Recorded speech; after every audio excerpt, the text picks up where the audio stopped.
6,000 meters. That's 3.7 miles of California wind, heat, shimmer, and physics that say it can't be done. When Rachel Mitchell walked onto that Marine range with a pink rifle, they laughed so hard some doubled over. 2 minutes later, the same men stood frozen watching something impossible punch through 5 steel plates like they were paper. But here's what nobody knew: the woman they mocked had already died once, and the people who killed her had just arrived to finish the job. Before we dive into this story, hit that subscribe button. Stay with me until the end, you won't believe where this goes. And drop a comment telling me what city you're watching from. I want to see how far this story travels. 06:52 hours.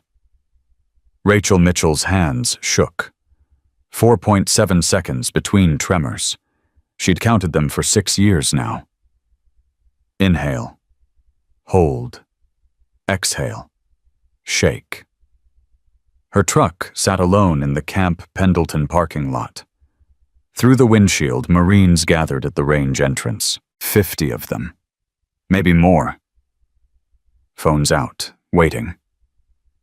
Her cell buzzed. Unknown number. She answered. You shouldn't have come back. The voice was digitally masked, mechanical. Not here. Not now. I'm done hiding. You were dead. Stay dead. Walk away. Then everyone better buckle up. Rachel ended the call, stepped out, grabbed the pink rifle case from the back seat. The weight settled into her grip. 50 pounds, 2 years of work, $40 for the paint job. Best $40 she'd ever spent. Hey, civilian, a Marine was pointing at her. Young, maybe 22, 3 buddies flanking him, all recording. Rachel walked toward them. The tremor hit right on schedule. You here for the shoot? His voice carried across the lot. Yes. What did you bring, a 22? Rachel set the case down, popped the latches. The Barrett 50 cal lay in pink foam. Every inch painted that aggressive birthday party pink. The laughter started immediately. Oh my God, is that pink? Did you steal that from a kid? Rachel lifted the rifle, checked the chamber, slung it over her shoulder. That's a Barrett, one Marine said, laughter dying.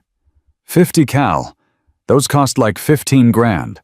Why pink visibility? You're gonna be visible for all the wrong reasons, lady. That's a joke. Maybe. She walked past them. Behind her, this is going viral. Karen brings Barbie gun to Marines. More laughter. It followed her like smoke. The range office door swung open. Help you? The master sergeant didn't look up from his paperwork.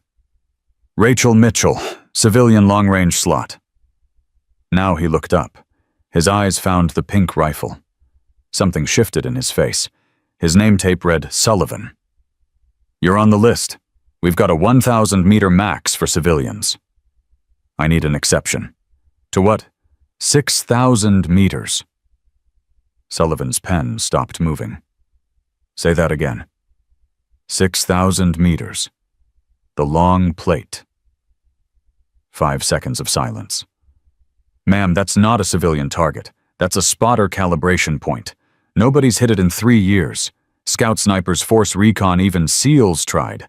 The wind variance alone makes it statistically. I know what it is. Sullivan leaned back, studied her. You military, does it matter? For a 6K shot? Yeah, that pink rifle real or a gimmick? Rachel met his eyes. The tremor hit. 4.7 seconds. I can shoot. Why pink? Because nobody takes it seriously until I pull the trigger. Sullivan picked up his radio. Rodriguez, you at the range. Static. Then, yeah, Master Sergeant. Got a civilian wants the long plate. Pause. The 6K today. That's what she says. Does she know? She knows. Another pause. This gonna be good or embarrassing? Both. Get the spotting team ready. Sullivan stood. Your funeral. You miss your YouTube famous for all the wrong reasons. Those Marines are already filming. I'm counting on it. Something flickered in Sullivan's expression. Recognition or concern. You got a spotter. I work alone. Not on my range. I'll spot for you. Thank you. Don't thank me yet, Shep. They walked out together. The crowd had grown. 70 Marines now. When they saw the pink rifle, the noise doubled. No way. She's actually doing it. Record this. A massive figure pushed through. Gunnery Sergeant Carlos Rodriguez, 6'4", built like a wall. This her? This is her, Sullivan confirmed. Rodriguez looked Rachel up and down, lingered on the rifle. You know what you're asking for. 6,000 meters. Center mass. Lady, I've been shooting 20 years. Qualified expert on every rifle the Corps has. Tried that shot last month with an MK-13 ballistic computer 3-man team. Missed by 18 inches. Then you know it's possible. Rodriguez's jaw tightened. Fine. Let's do this. But when you miss, and you tell everyone watching you wasted our time. That rifle, that color, you disrespected every Marine here. And when I make it. Silence. Rodriguez laughed. Sharp. If you make that shot, I'll buy your rifle for $5,000 and carry it on every deployment. Deal. The crowd roared. Sullivan wasn't laughing. He was watching Rachel's hands, watching the tremor. His eyes narrowed. Range is hot. Sullivan's voice cut through the noise. Civilian shooter attempting long range. All personnel behind the line. Marines shuffled back. Not far. 20 phones up. All recording. This was content gold. Rachel walked to the line. She opened the case. 5 magazines nested in foam, each round marked with a red tip. Rodriguez frowned. What are those experimental loads? DARPA contract. DARPA doesn't contract civilians. They do when the civilian invented the delivery system. Rodriguez's expression shifted. You're military. Was. What branch? Rachel loaded the first magazine. Classified. Bullshit. There's no classified branch. Sullivan put a hand on Rodriguez's shoulder. Let her shoot. Rachel dropped prone. The ground was hard-packed. Still cool. She settled the bipod, adjusted the bag, brought her eye to the scope. Custom optics. Hand-ground lenses. They'd cost more than most cars. Through them, the world compressed into heat shimmer and wind. She found the 1,000-meter target. Standard silhouette. Pockmarked from morning quals. Beyond it, terrain rolled in waves. At 6,000 meters, nothing but haze. Spotter ready? Sullivan settled beside her with a scope. Target bearing 347 range, 6,000, elevation 47 feet. Wind southwest at 8 knots, gusting 12. Copy. Behind her, someone laughed. She's got a Nintendo in that thing. Rodriguez. If she's got a computer, she's cheating. Real shooting is instinct. Rachel ignored them. Her breathing slowed. 4.7 seconds. The tremor hit.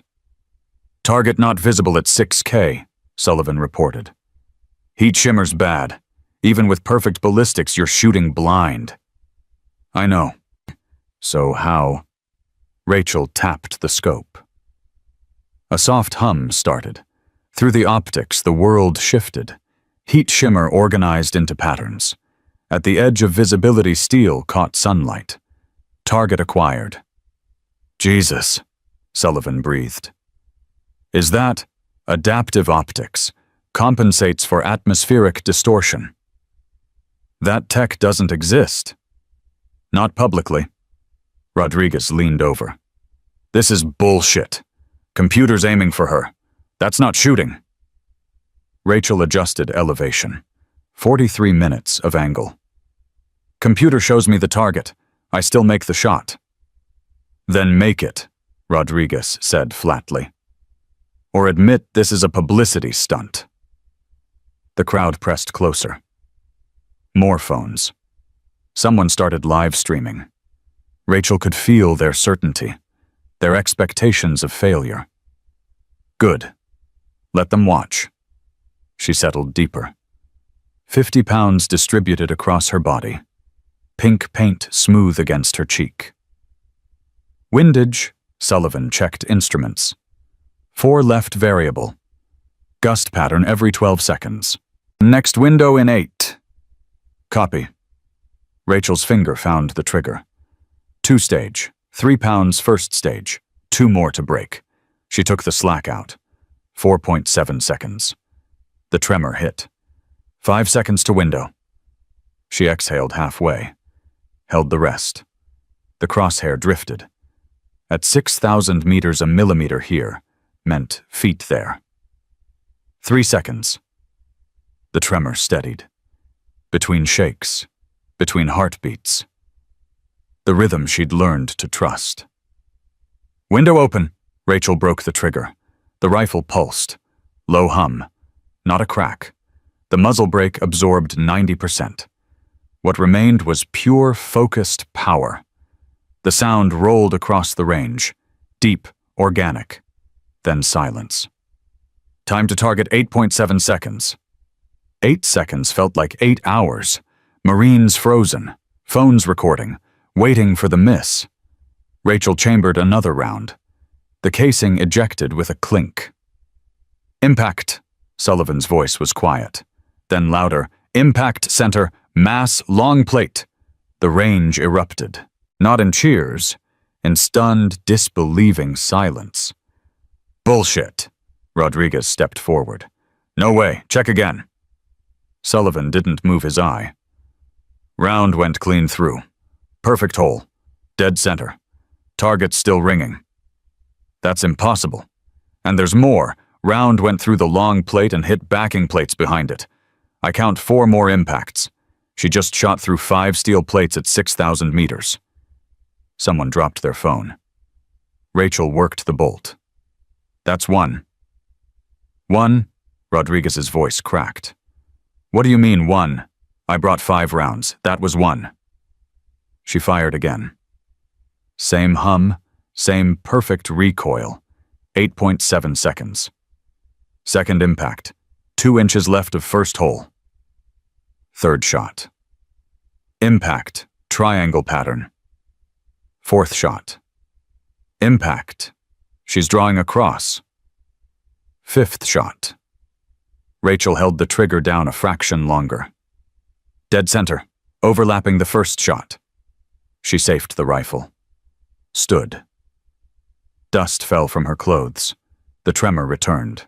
4.7 seconds. Silence on the range was absolute. Rodriguez stared at the scope like it had betrayed him. That's not possible. Wind variance, gravity, Coriolis. All accounted for. By who? That rifle's pink. Color doesn't change physics. Then what does? Because what you just did violates every principle of ballistics that shot's impossible. Sullivan straightened, his face pale. Rodriguez, look at her shirt. What? Her shirt, look. Rachel glanced down. The morning's work had pulled her gray t-shirt tight across her shoulder. The edge of a tattoo showed. Black ink. Intricate. Rodriguez stepped closer. Squinted. Is that? Sullivan's voice dropped to barely a whisper. That's a Phoenix. And that number's a 7. So, Phoenix 7. Phantom Unit 7. Black Ops Afghanistan 2019. The unit that got wiped out in Kandahar. Handler sold them to the Taliban. The crowd pressed closer. Quieter now. Sensing something shifting. There were no survivors, Sullivan continued. Whole unit declared KIA. 8 operators, burned beyond recognition. Phoenix 7 was... Staff Sergeant Rachel Hawkins, Rachel said, her voice steady. But something had changed in it. Call sign Phantom 7. Specialist in impossible shots and inconvenient truths. Rodriguez backed up a step. Hawkins died. She's on the memorial wall. I know where I'm supposed to be, and I know who put me there.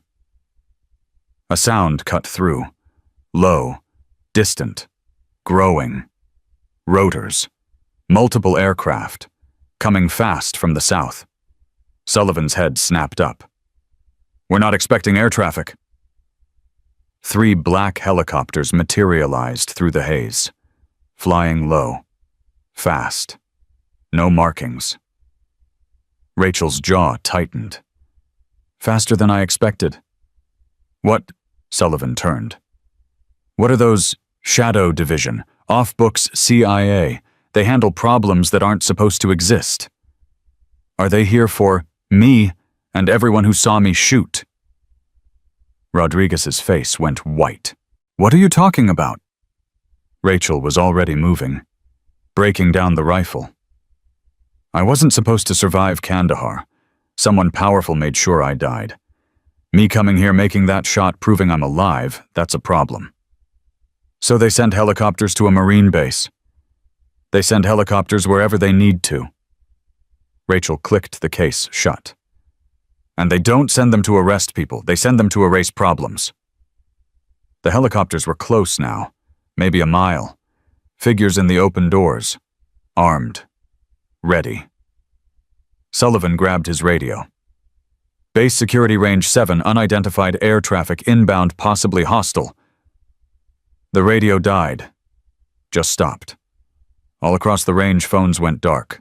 Tablets shut down. Wind meters flickered and died. EMP, Rachel said. Localized electromagnetic pulse. Killed everything electronic in half a mile. She looked at the Marines. All frozen. Finally understanding. Except my rifle. I built it hardened. Rodriguez found his voice. You brought a war to our range. No. Rachel watched the helicopters descend. I brought the truth. The war was already here. You just didn't know it. The first helicopter touched down 200 meters out. Rotor wash kicked up dust. Armed figures poured out, moving with special operations precision. But not like an arrest team. Like a hit squad. Rachel opened the case one more time. Master Sergeant Sullivan, you said you'd spot for me. That offer still good? Sullivan stared at her. Then at the operators. Then back. What do you need? Get these Marines to cover, then tell me where to shoot. You're going to engage U.S. forces. They're not U.S. forces. Not anymore. They work for whoever pays. Right now, someone's paying them to make sure nobody walks off this range. Rodriguez stepped forward. You expect us to? The first shot rang out. Not from Rachel. From the helicopters. Warning shot. Dust kicked up 10 feet in front of the crowd. The Marines stopped debating. Started moving. Behind the berms, Sullivan was shouting. Combat positions now. The crowd scattered. Marines diving for cover. Rachel dropped back into position. Pink rifle settling into her grip. Through the scope, she counted operators. 14 visible. Probably more in the birds. Suppressed carbines. Body armor. Serious training. The lead operator raised a bullhorn. Rachel Hawkins, you're under arrest for treason, theft of classified material, violation of national security.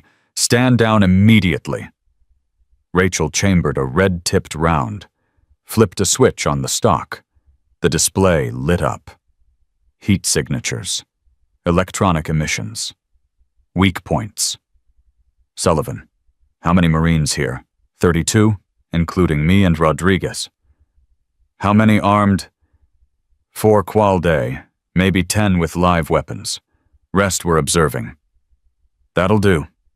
Rachel centered the crosshair on the lead operator's knee. Not to kill, to incapacitate. Tell them cover and return fire only if fired upon. I'll handle primary. You're one person with a pink rifle. Exactly. Let them keep thinking that. The operators advanced, weapons raised. 200 meters, 150 meters. Rachel took a breath. 4.7 seconds. The tremor steadied. She fired. The round hit the knee. Surgical. He went down screaming. But the round didn't exit. It released a localized pulse. His radio sparked, dead. Optics dead. Weapon systems dead. Alive, but combat ineffective. What the hell? Rodriguez stared. Rachel worked the bolt. EMP rounds. Each one kills electronics in 3 meters. Non-lethal to humans, lethal to equipment. Second shot. Another operator's rifle sparked. Died in his hands. Third shot. Helmet camera exploded in sparks. Now the operators understood. Under fire. But couldn't figure out from where. Their thermal optics useless. The EMP rounds had created electronic dead space. Return fire sector northeast. Rounds impacted the berms, kicking dirt. The armed Marines began returning fire. Suppressive volleys. Rachel moved positions, carrying the pink rifle. In the chaos and dust, the bright color helped her blend. So absurd, nobody looked twice. She found a new angle. Dropped prone. Through the scope, the helicopters were repositioning. Pilots gesturing frantically. Instrument panels dead. Fourth shot. Led helicopter's tail rotor assembly. The round punched through mechanical linkage, detonated its pulse. Not enough to crash. Enough to make it unflyable. The bird settled hard. Pilot wrestling dead controls. She's grounding air support, Sullivan was spotting again. Target the second bird. Negative. We ground them. They're trapped with us. Need them mobile but ineffective. Fifth shot.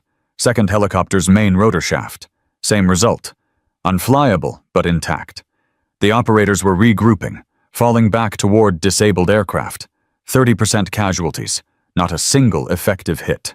Whatever intel they'd been given hadn't prepared them for this. Bullhorn came up again. Cease fire!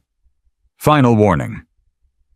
Rachel adjusted position, centered the crosshair on the bullhorn itself. No, this is yours. She fired. The bullhorn exploded in the operator's hands, took his tactical gloves, radio headset, all of it. Fall back, operators retreating, dragging wounded. We need reinforcement. But their radios were dead, satellite uplinks fried. The EMP had created electronic blackout so complete they might as well be fighting with muskets. 10 minutes after it started, the firefight ended. 14 operators sat on the ground, hands visible, weapons disassembled, useless. Not a single Marine casualty, not a single fatal wound, just a pink rifle and a woman with trembling hands. Sullivan approached carefully. Rifle ready. They're down. What now? Now we wait for the real cavalry, the ones who'll ask questions before shooting. Rodriguez limped over, dust covering his uniform. Face pale. That was... I don't even know what that was. That was what happens when you judge someone by their rifle's paint job. Rachel looked at the Marines emerging from cover.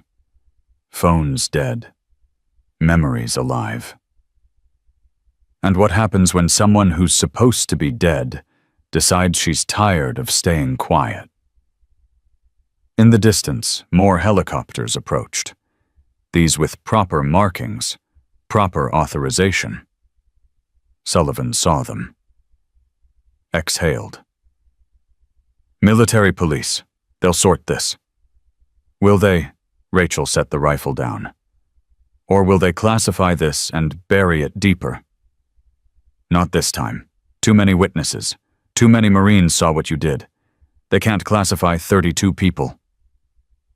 Rodriguez stared at the pink rifle like seeing it for the first time. You really were Phantom 7. I really was.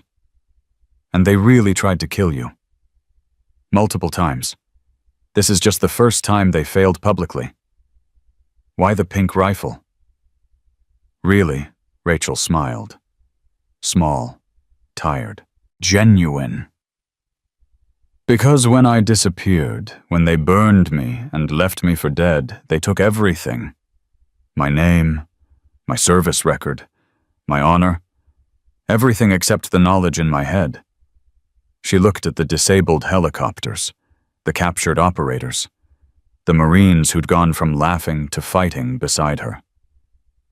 So when I rebuilt, I made something they'd never expect, something they'd mock, something that would make them underestimate me one more time. The pink rifle isn't a joke. It's a middle finger to everyone who tried to erase me. It says I'm here, I'm loud, and I'm exactly as dangerous as I've always been. She paused. You just weren't paying attention. The military police helicopters were landing. Officers jumping out, taking in the scene with obvious confusion. Sullivan straightened his uniform. This is going to be a long debrief. Yes, Rachel agreed. But for the first time in 6 years, I get to tell my story. Not as a ghost, not as a classified footnote. As Rachel Mitchell, formerly Staff Sergeant Hawkins, Phantom 7. Who survived? Who came back? And who just proved that the deadliest weapon on any battlefield isn't the one you take seriously. She picked up the pink rifle, felt its weight, its balance, its impossible story written in bright, mocking color. Rodriguez extended his hand. I owe you $5,000. Rachel shook it. Keep it. Buy yourself a tattoo instead. Of what? Something to remind you never judge a warrior by the color of their weapon. Military police were surrounding them now. Questions starting. But Rachel wasn't afraid anymore. The tremor hit. 4.7 seconds. Right on schedule. She'd learned long ago that weakness wasn't what broke you. It was the rhythm that made you unstoppable. And today, 32 Marines had learned the same lesson. The hard way. The military police captain's name was Hendricks. 30-something. Clean uniform. Eyes that had seen combat, but not like this. He stood 10 feet from Rachel, hand resting on his sidearm. Ma'am, I need you to set down the weapon. Rachel didn't move. The pink rifle lay across her lap. Her hands steady now. No tremor. Captain, do you know who those men are? She nodded toward the captured operators. That's what we're here to determine. They're Shadow Division. CIA off-books unit. They came here to kill witnesses. Hendricks glanced at Sullivan. Master Sergeant, Sullivan stepped forward. Everything she said is true. They opened fire first. We have 32 Marines who'll testify to that. Testify to what exactly? That Rachel Mitchell, formerly Staff Sergeant Rachel Hawkins, Phantom 7, made a 6,000-meter shot that shouldn't be possible.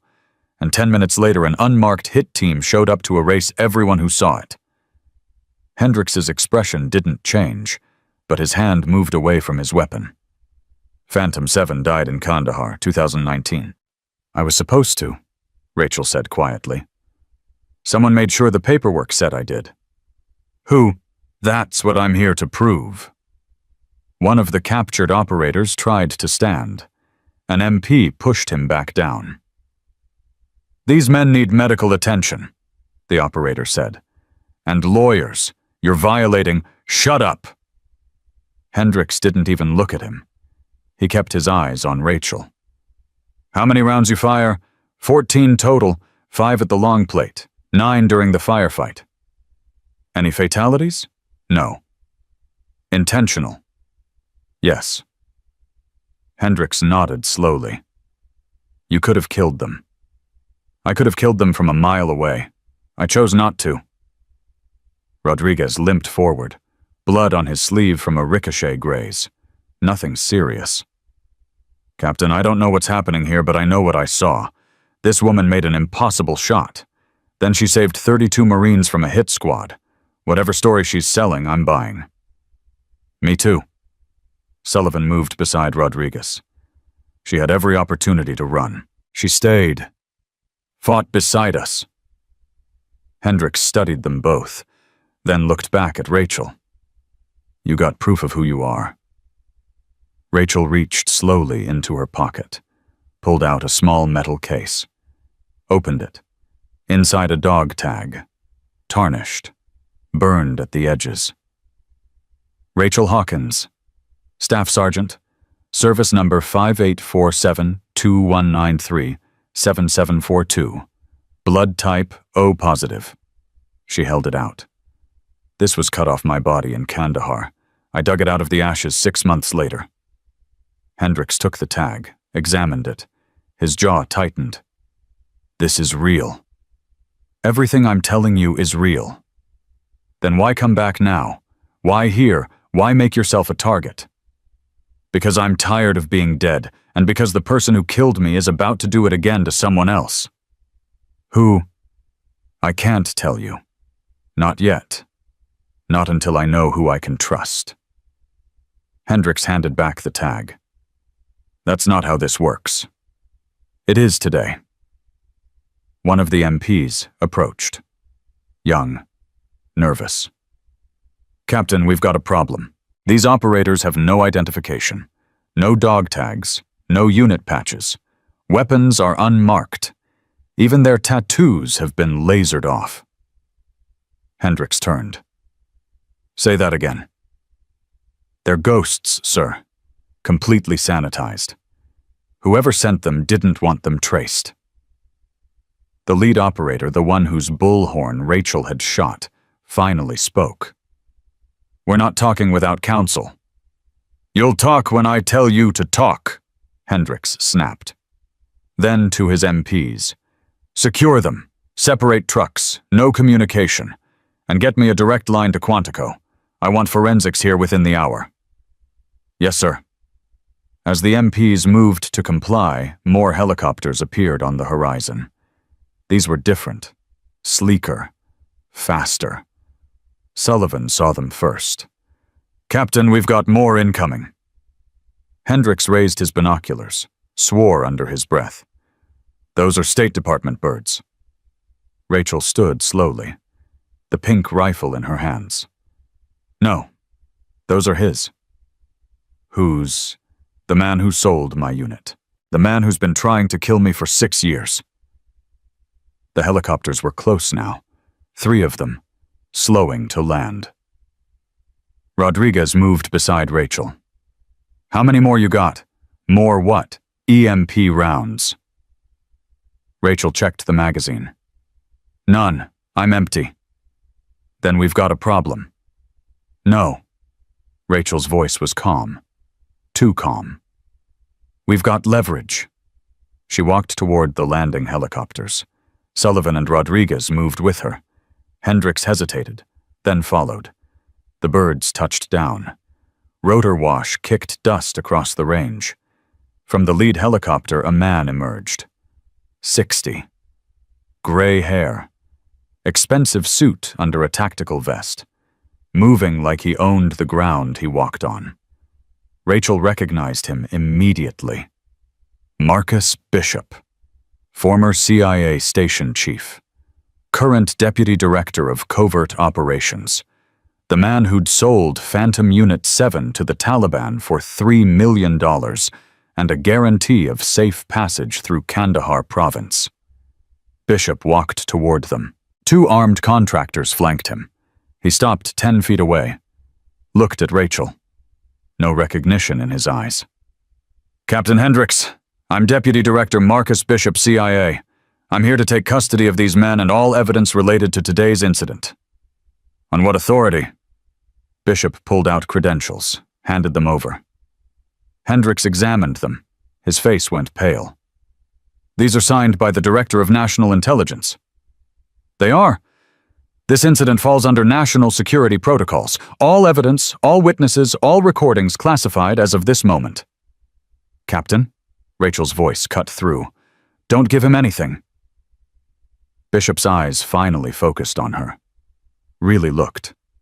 Something flickered. Confusion. Then recognition. Then fear. "You," he breathed. "Hello, Marcus."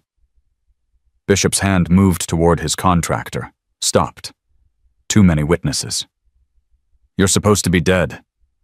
"I was. You made sure of that. Burned the bodies beyond recognition. Paid off the coroner. Filed the reports yourself."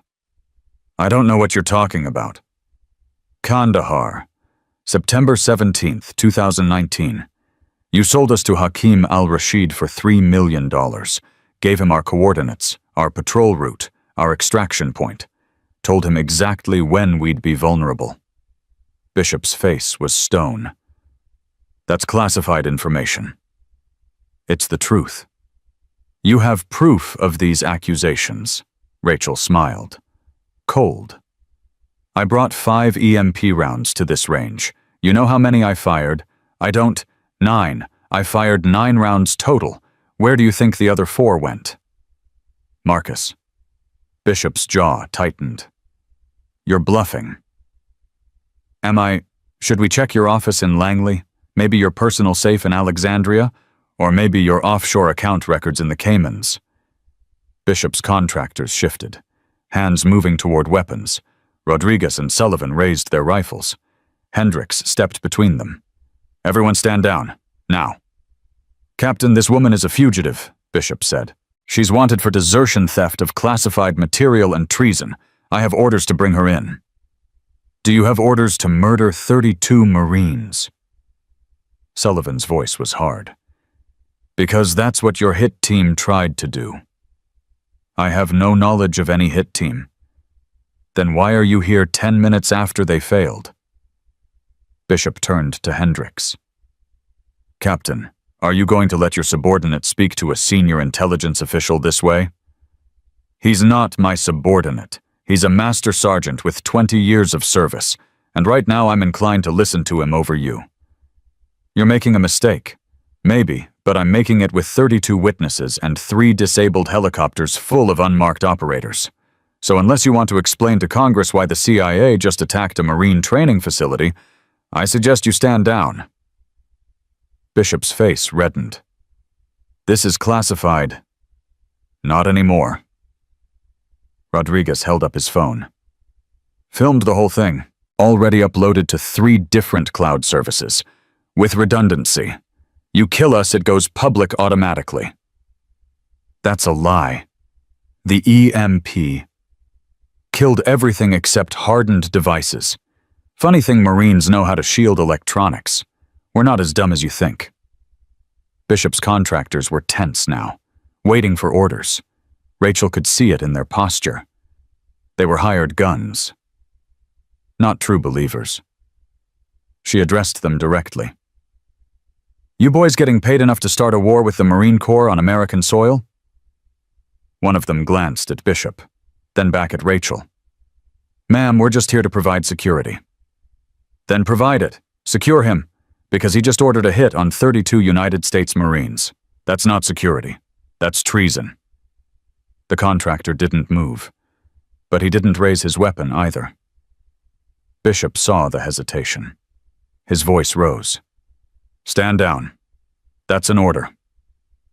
"With respect, sir," the contractor said slowly. "I think we need to reassess the situation." "I'm not asking for your assessment. I'm giving you an order." "And I'm telling you," the contractor replied, "that if we draw down on Marines on a Marine base with witnesses and cameras rolling, we're not walking out of here. Sir?" Bishop's face went purple. "You're fired." "Yes, sir. I'll send you my final invoice." The contractor stepped back. His partner followed. Now Bishop stood alone. Hendricks moved forward. "Deputy Director Bishop, I'm placing you under temporary custody pending investigation of today's events. You have no authority. I have 32 Marines who will swear you showed up immediately after an attempted massacre. That gives me plenty of authority. We can sort out jurisdiction later." This is career suicide, Captain. Maybe, but I'll sleep at night. 2 MPs moved forward. Bishop didn't resist, but his eyes never left Rachel. This isn't over, he said quietly. No, Rachel agreed. It's not. But for the first time in 6 years, I'm the one holding the cards. As the MPs led Bishop away, Sullivan turned to Rachel. What now? Now I prove everything I just said. How? Rachel pulled out a small USB drive, no bigger than her thumb. 3 weeks ago, I broke into Bishop's office in Langley, copied everything on his personal server, financial records, communication logs, kill orders, all of it. Rodriguez stared. You broke into CIA headquarters. Not my first time. And you're just now using this. I needed witnesses. I needed proof of what he'd do when cornered. I needed him to come here to this range in front of Marines with cameras. Because documents can be classified. Witnesses can be silenced. But 32 Marines with smartphone footage and a story this good. That's journalism gold. That's congressional hearings. That's too big to bury. Sullivan shook his head slowly. You set this whole thing up. I made an impossible shot. Bishop did the rest. The pink rifle. The civilian shoot. All of it. All of it. You used us as bait. I gave you a choice. You could have walked away when the shooting started. You didn't. You stood your ground. That's not bait. That's courage. Rodriguez laughed. Bitter. Courage or stupidity. Sometimes they're the same thing. Hendricks approached. Mitchell, I need that drive. Rachel hesitated. I can't promise it won't get classified, Hendricks continued. But I can promise I'll fight like hell to keep it in the light. You've got my word. Your word worth anything, Captain. Ask the men I served with in Fallujah, or Helmand, or any of the other places I've kept promises that should have gotten me killed. Rachel studied his face, looking for deception, finding only exhaustion and conviction. She handed over the drive. Everything you need is in there.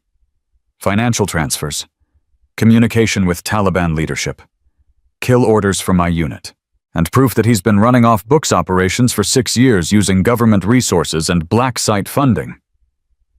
Hendricks pocketed the drive. How'd you survive Kandahar? Luck and stubbornness. Rachel's hand went to her side. Old wound. Still ached when it rained. The Taliban hit us at 0300. RPGs, small arms, coordinated assault. My team fought for 40 minutes before we were overrun. Her voice went distant. I took an RPG fragment to the ribs, went down hard. My lieutenant dragged me into a drainage ditch, covered me with his body when the compound exploded. He saved my life, and died doing it. What was his name? David Chen. Best officer I ever served under. 28 years old. 2 weeks from going home to his wife and baby daughter. Sullivan's jaw tightened. He's on the memorial wall too. They all are. 8 names. 8 lives. 8 families that got folded flags and lies. But you survived. Barely. Local villagers found me 3 days later, half dead from infection. They smuggled me to a medical facility in Pakistan. Took me 6 months to heal. Another year to piece together what happened, to understand that Bishop had sold us, that our deaths weren't bad luck or bad intel, they were purchased. Why'd he do it? Money, access. Taliban gave him safe passage through Kandahar province for his other operations, $3 million in untraceable cryptocurrency, and the satisfaction of eliminating a unit that had started asking questions about where all his black site funding was going. Rodriguez kicked at the dirt. Son of a bitch. Yeah. Why didn't you come forward sooner? I tried. I reached out to my old chain of command, got stonewalled, reached out to military intelligence. They told me Phantom 7 was classified, reached out to journalists. They said without proof it was just conspiracy theory. So I spent 2 years building proof, tracking Bishop's money, recording his communications, building a case that couldn't be ignored. And the rifle...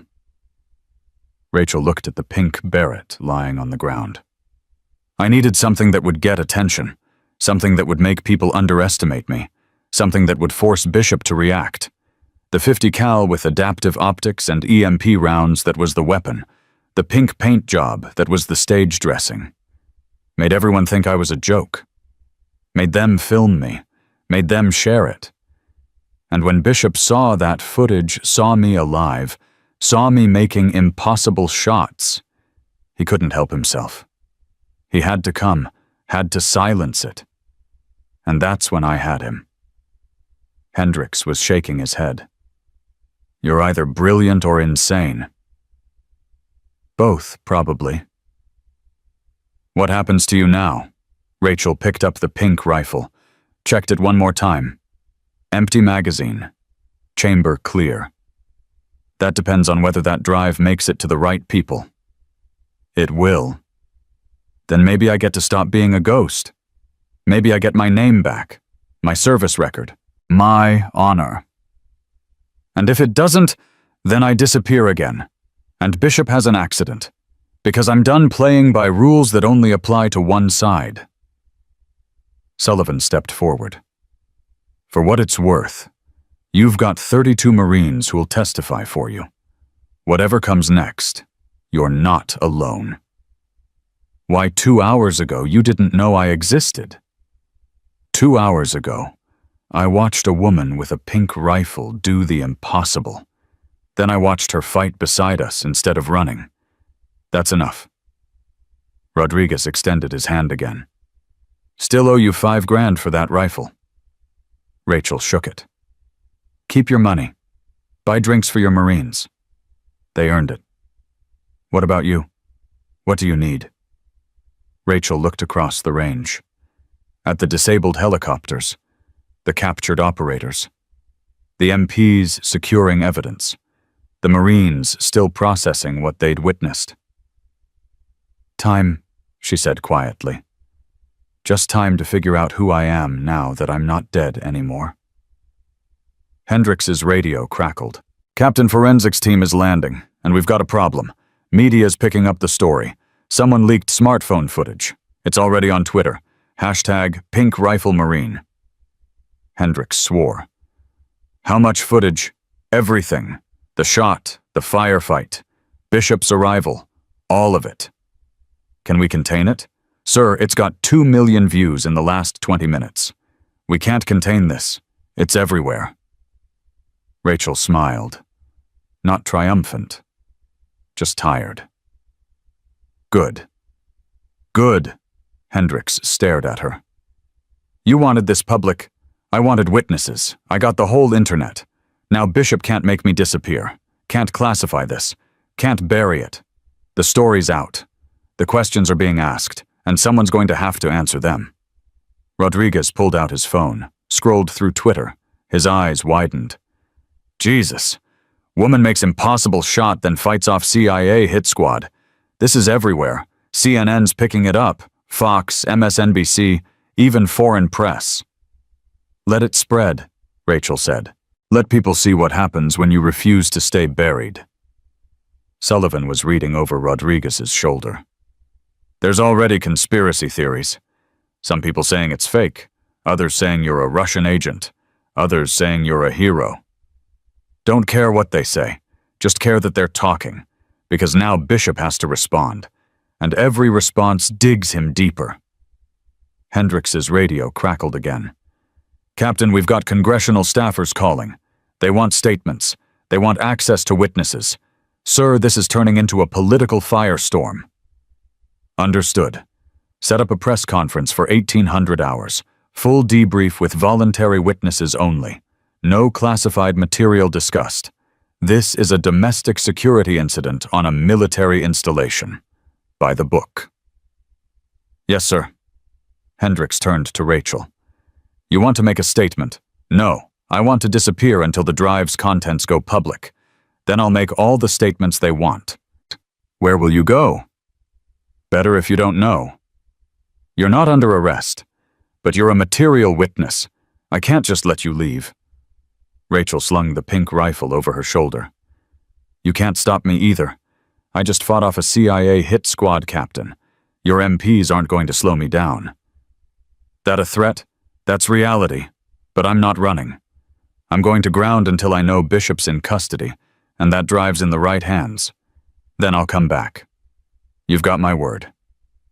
"Your word worth anything," Rachel smiled.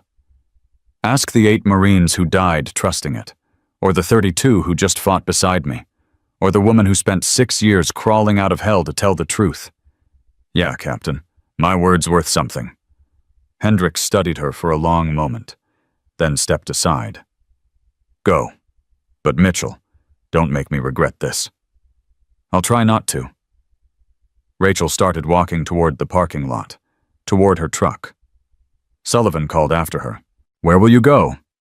"Somewhere Bishop won't think to look." "Where's that?" "His daughter's house. She's been helping me for 6 months.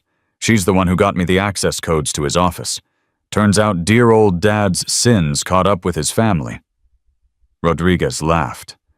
"His own daughter sold him out. She's a social worker in Baltimore, spends her days helping refugees.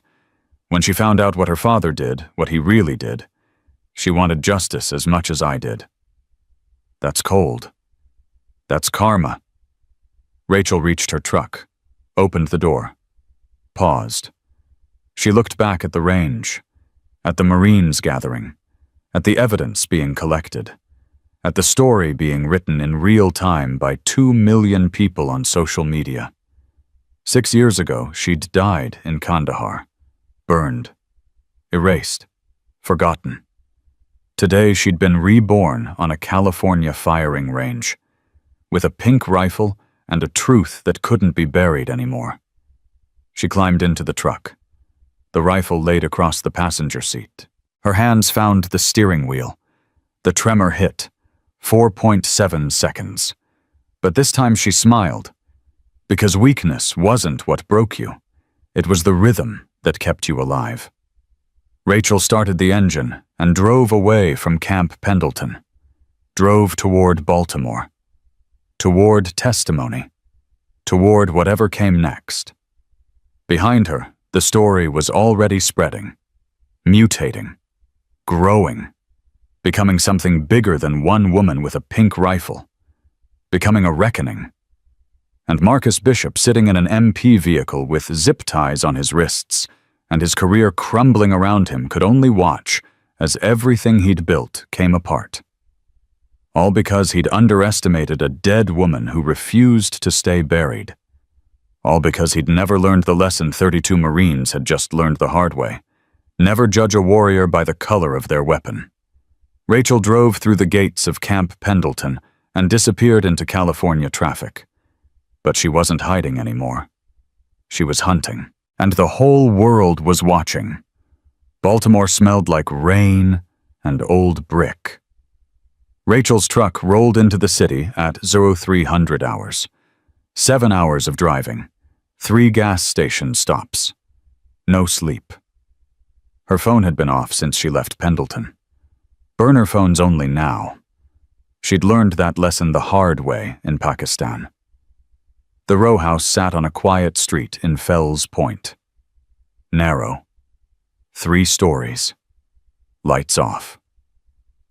Rachel parked 2 blocks away, grabbed the rifle case, checked the street. Empty. She walked to the back alley, counted doors, found the right one. 3 knocks. Pause. 2 knocks. The door opened. Sarah Bishop stood in the threshold. Early 30s, her father's eyes, but none of his coldness. Wearing scrubs from a double shift at Johns Hopkins. "You made it." "Barely." Rachel stepped inside. Sarah locked the door behind her. 3 deadbolts. Chain. Security bar. "You see the news? I've been driving." Sarah led her upstairs. The living room had a laptop open on the coffee table. The screen showed CNN. Pink rifle woman identity confirmed. Former Marine Rachel Hawkins, declared KIA 2019. Rachel stared at her own face on the screen. Old service photo. Young. Smiling. Before Kandahar. How'd they get that? Anonymous source leaked your service record. Full file. Every deployment. Every commendation. Every classified operation that suddenly isn't classified anymore. That's impossible. Those files are locked down. Not anymore. Sarah clicked to another tab. Washington Post. Someone at the Pentagon is bleeding information. Your entire unit history went public 4 hours ago. Names, missions, everything. Rachel's hands tightened on the rifle case. Chen's family. Already contacted by reporters, his widow gave an interview, said she never believed the official story, said she knew something was wrong, that David wouldn't have been killed in a random Taliban ambush. What else? Sarah pulled up Twitter. The hashtag Pink Rifle had 14 million tweets. You're trending worldwide. People are calling you a hero, a vigilante, a CIA asset, a Russian operative, everything. But mostly they're asking the same question. What question? Why was a decorated Marine declared dead when she was clearly alive, and who gave that order? Rachel set down the rifle case, sat on the couch. The exhaustion hit her all at once. Your father gave that order? I know. Sarah's voice was quiet, strained. I've known for 3 months, ever since you first contacted me, ever since you showed me the evidence. You holding up? No, but I'm functional. That's enough. Rachel looked at the young woman who'd betrayed her own father for truth, who'd smuggled Rachel into CIA headquarters, who'd risked everything to help a dead woman come back to life. You didn't have to do this. Yes, I did. My whole life I thought my father was a hero, thought he was protecting America, making hard choices. Then I met the refugees he helped create, the families destroyed by his operations, the lies he told to justify murder. Sarah's voice cracked. You weren't the first, Rachel. You were just the first to survive long enough to fight back. Rachel reached out, took Sarah's hand, said nothing. Sometimes silence was the only honest response. Sarah wiped her eyes, straightened. You hungry? Starving. I've got leftover Thai. It's cold but edible. I've eaten worse. They moved to the kitchen. Sarah heated pad Thai in the microwave. Rachel checked her burner phone. 3 messages from a blocked number. She played the first one. Sullivan's voice. Mitchell, it's Sullivan. Media's camped outside the base. Congressional committees are forming. Bishop's in federal custody but lawyered up. Haven't said a word. Hendricks gave your drive to military intelligence. They're analyzing it now. Call me when you can. Second message. Rodriguez's. Hey, it's Rodriguez's. Just wanted to say thanks for not shooting me when I was being an asshole, and for showing me what real courage looks like. Marines are rallying behind you. Whatever happens next, you've got an army. Third message. Unknown voice. Female. Professional. Ms. Hawkins, my name is Jennifer Moss. I'm an investigative journalist with ProPublica. I've been tracking CIA black operations for 6 years. I know what happened to Phantom 7. I know what Marcus Bishop did. And I want to help you tell your story. The real story. Please call me. Rachel deleted all 3 messages. Sarah handed her a plate. You're not calling them back. Not yet. Not until I know how deep this goes. What do you mean? Bishop didn't operate alone. Someone above him approved his operations. Someone funded them. Someone buried the investigation when Phantom 7 died. I need to know who before I go public with everything. You think someone in the administration, I think someone high enough to make 8 Marine deaths disappear without a trace. That's not middle management. That's top-level clearance. Sarah's face went pale. If you're right, they'll kill you before they let you expose them. They can try. They've been trying for 6 years. This is different. Before you were a ghost. Now you're famous. You can't disappear anymore. Good. Famous means witnesses. Famous means cameras. Famous means they have to be careful. Or desperate. Rachel ate cold pad thai. Tasted like cardboard. She forced it down anyway. Fuel was fuel. Her burner phone rang. Unknown number. She answered. Yeah. Rachel Hawkins. The voice was male. Older. Authoritative. Who's asking? General Patricia Morrison. I'm the commanding officer of Marine Corps Intelligence, and I need to speak with you immediately. Rachel's jaw tightened. Morrison. She knew that name. 2-star general, Afghanistan veteran, Afghanistan. Congressional favorite. Clean record. Too clean. How'd you get this number? I have resources you can't imagine. Can we meet? Why? Because I have information about Marcus Bishop's handler, the person who authorized Phantom 7's termination, and I need your help to stop them before they do it again. You're military intelligence. Handle it yourself. I can't. Not without proof. Not without someone willing to testify. Someone like you. I'm not interested in being anyone's chess piece general. I'm not asking you to be. I'm asking you to finish what you started. You exposed Bishop.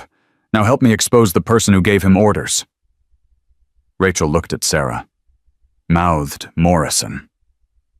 Sarah's eyes went wide. She nodded. Wrote on a notepad, she's legit. Testified against CIA overreach in 2022. Almost lost her career. Rachel made a decision. When and where? Tomorrow. 1200 hours, Lincoln Memorial, East Steps. Come alone. I don't do alone anymore. Then bring someone you trust. But only one person. This stays small until I know we're secure. How do I know this isn't a setup? You don't. But ask yourself this: if I wanted you dead, would I call first? Morrison hung up. Rachel set down the phone. She wants to meet. Are you going? Yeah. That's insane. It could be a trap. Could be. But if she's telling the truth, this is bigger than Bishop. Bigger than me. This is about stopping it from happening again. Or it's about silencing the one person who can prove what happened. That's why you're coming with me. Sarah froze. What? Morrison said, bring someone I trust. That's you. You know the system. You know how your father operated. You know who his contacts were. I need that knowledge. Rachel, I'm a social worker. I'm not trained for this. You broke into CIA headquarters. You're trained enough. That was different. That was paperwork and passwords. This is meeting a general who might be trying to kill you. Which is exactly why I need you. If something happens to me, you're the one who knows where all the evidence is. You're the backup plan. Sarah sat down hard, put her head in her hands. This is too much. This is way too much. Rachel knelt in front of her. Sarah, look at me. Sarah looked up, eyes red, scared.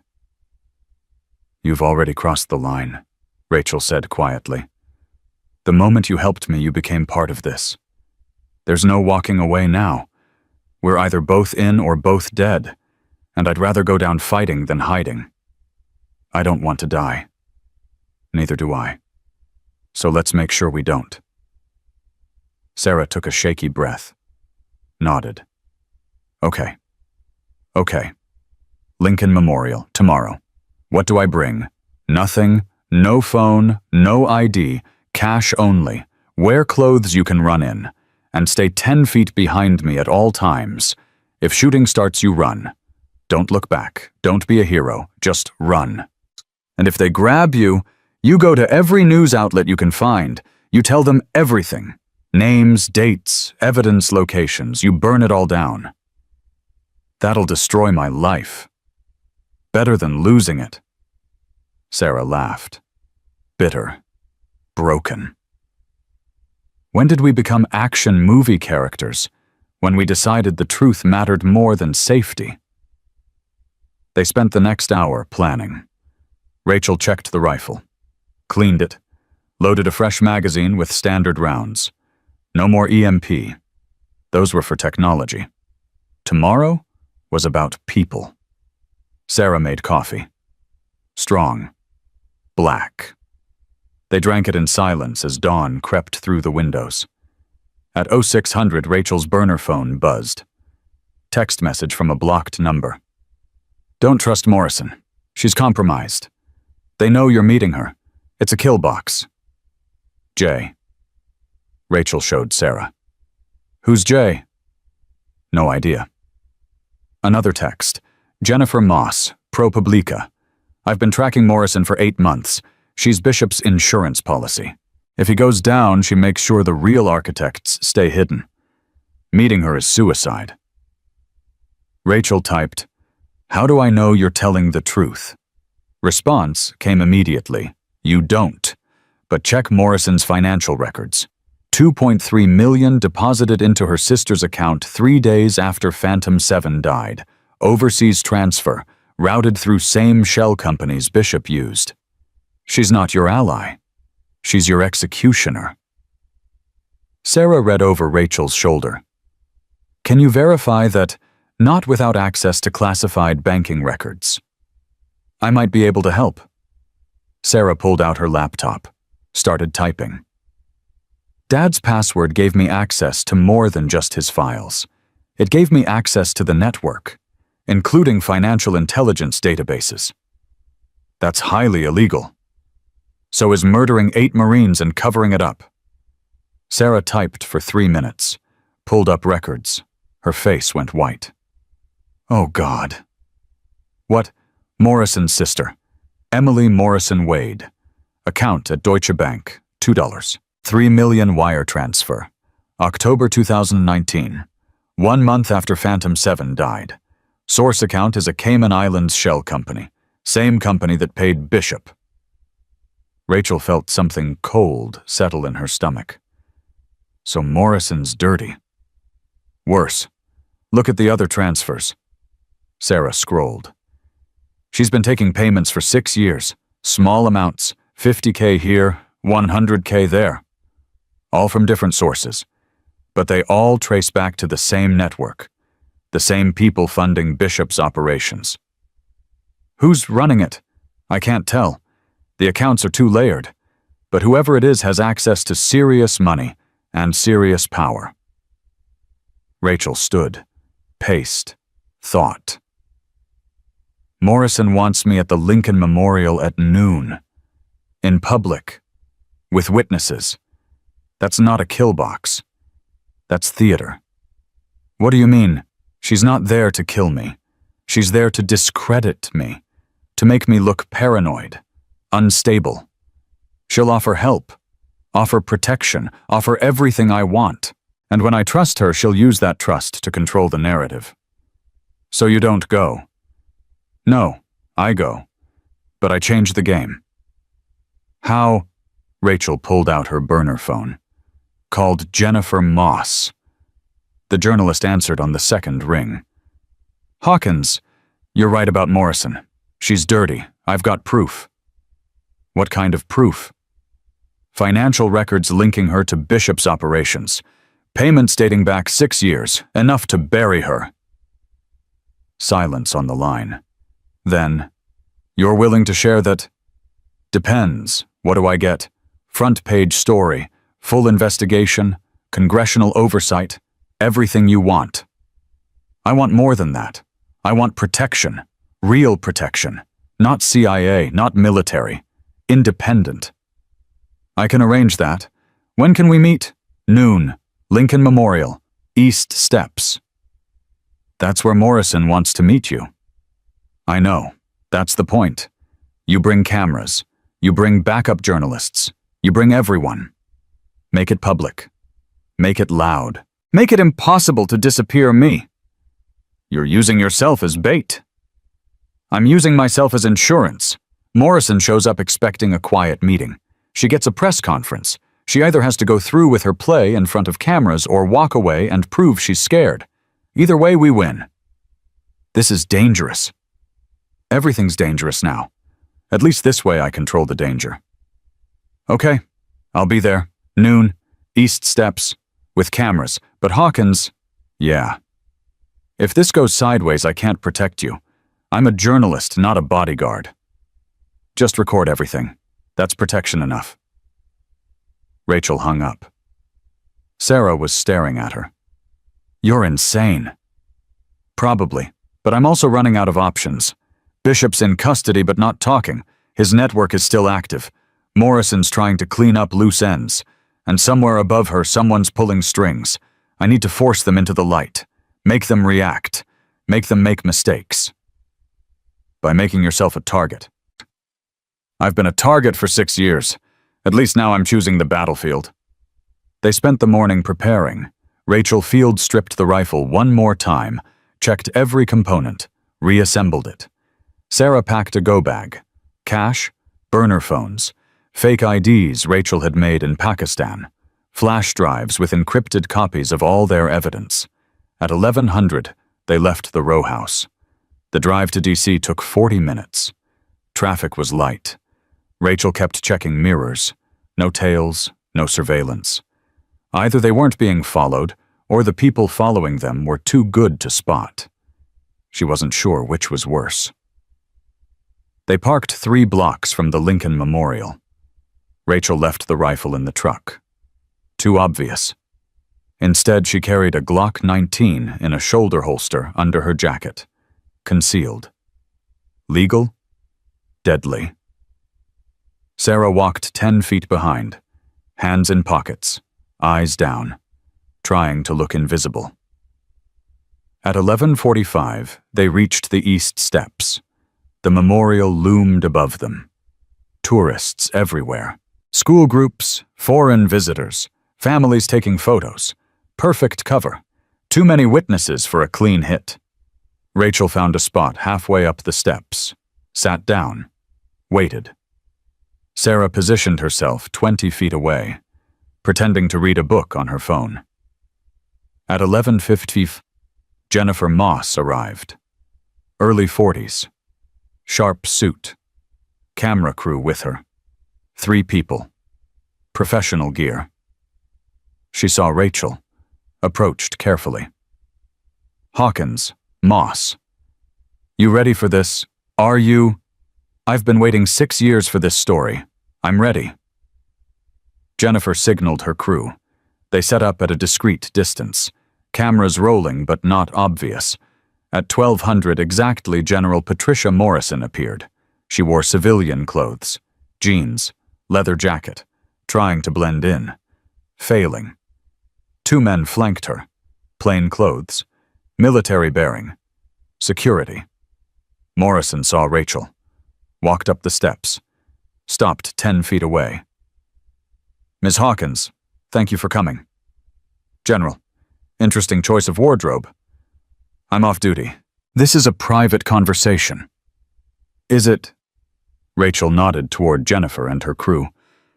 Because I invited some friends. Morrison's face went rigid. She saw the cameras. Saw Jennifer. This was supposed to be confidential. Nothing's confidential anymore, General. Not after what happened at Pendleton. You wanted to talk about Bishop's handler? Let's talk. Right here. Right now. In front of witnesses.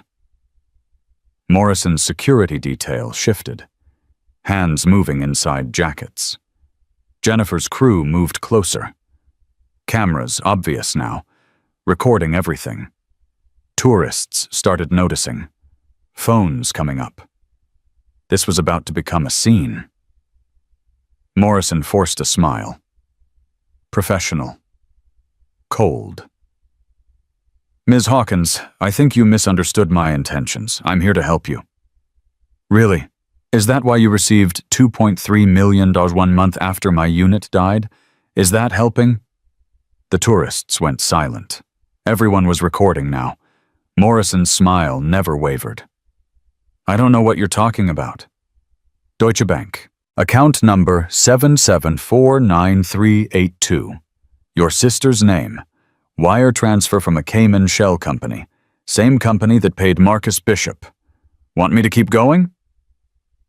Morrison's security detail moved forward. Ma'am, we should leave. No. Morrison's voice was steel. Ms. Hawkins is clearly disturbed. She's making wild accusations based on conspiracy theories, and I have the records, Rachel interrupted. Bank statements, wire transfers, 6 years of payments, all traced back to the same network funding Bishop's black operations. You're not here to help me, General. You're here to silence me before I expose how deep this goes. You're paranoid. I'm informed. There's a difference. Morrison stepped closer. Her voice dropped. You have no idea what you're interfering with. The operations Bishop ran, they saved lives. They stopped terrorist attacks. They kept America safe. You're throwing that away for what revenge... Justice, Rachel corrected. My unit died for your profits. That's not patriotism. That's treason. Morrison's mask slipped. Just for a second. Rachel saw rage, calculation, fear. If you release those records, people will die. Active operations will be compromised. Years of intelligence work will be lost. Good. If those operations are anything like the one that killed my team, they should be compromised. Morrison turned to Jennifer. Ms. Moss, I'm ordering you to stop recording. This conversation involves classified national security information. Jennifer didn't blink. I'm a civilian journalist, General. You have no authority over me. I can have you arrested. For what journalism, try it. See how that plays in front of 50 witnesses with smartphones. Morrison looked around, realized she'd lost control of the situation. This isn't over, Hawkins. No, Rachel agreed. It's not. But now it's public. Now people are watching. Now you can't make me disappear without answering questions.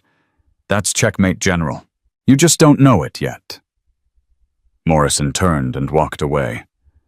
Her security detail followed. The crowd stood silent, processing what they'd just witnessed. Then phones started uploading. Tweets started flying.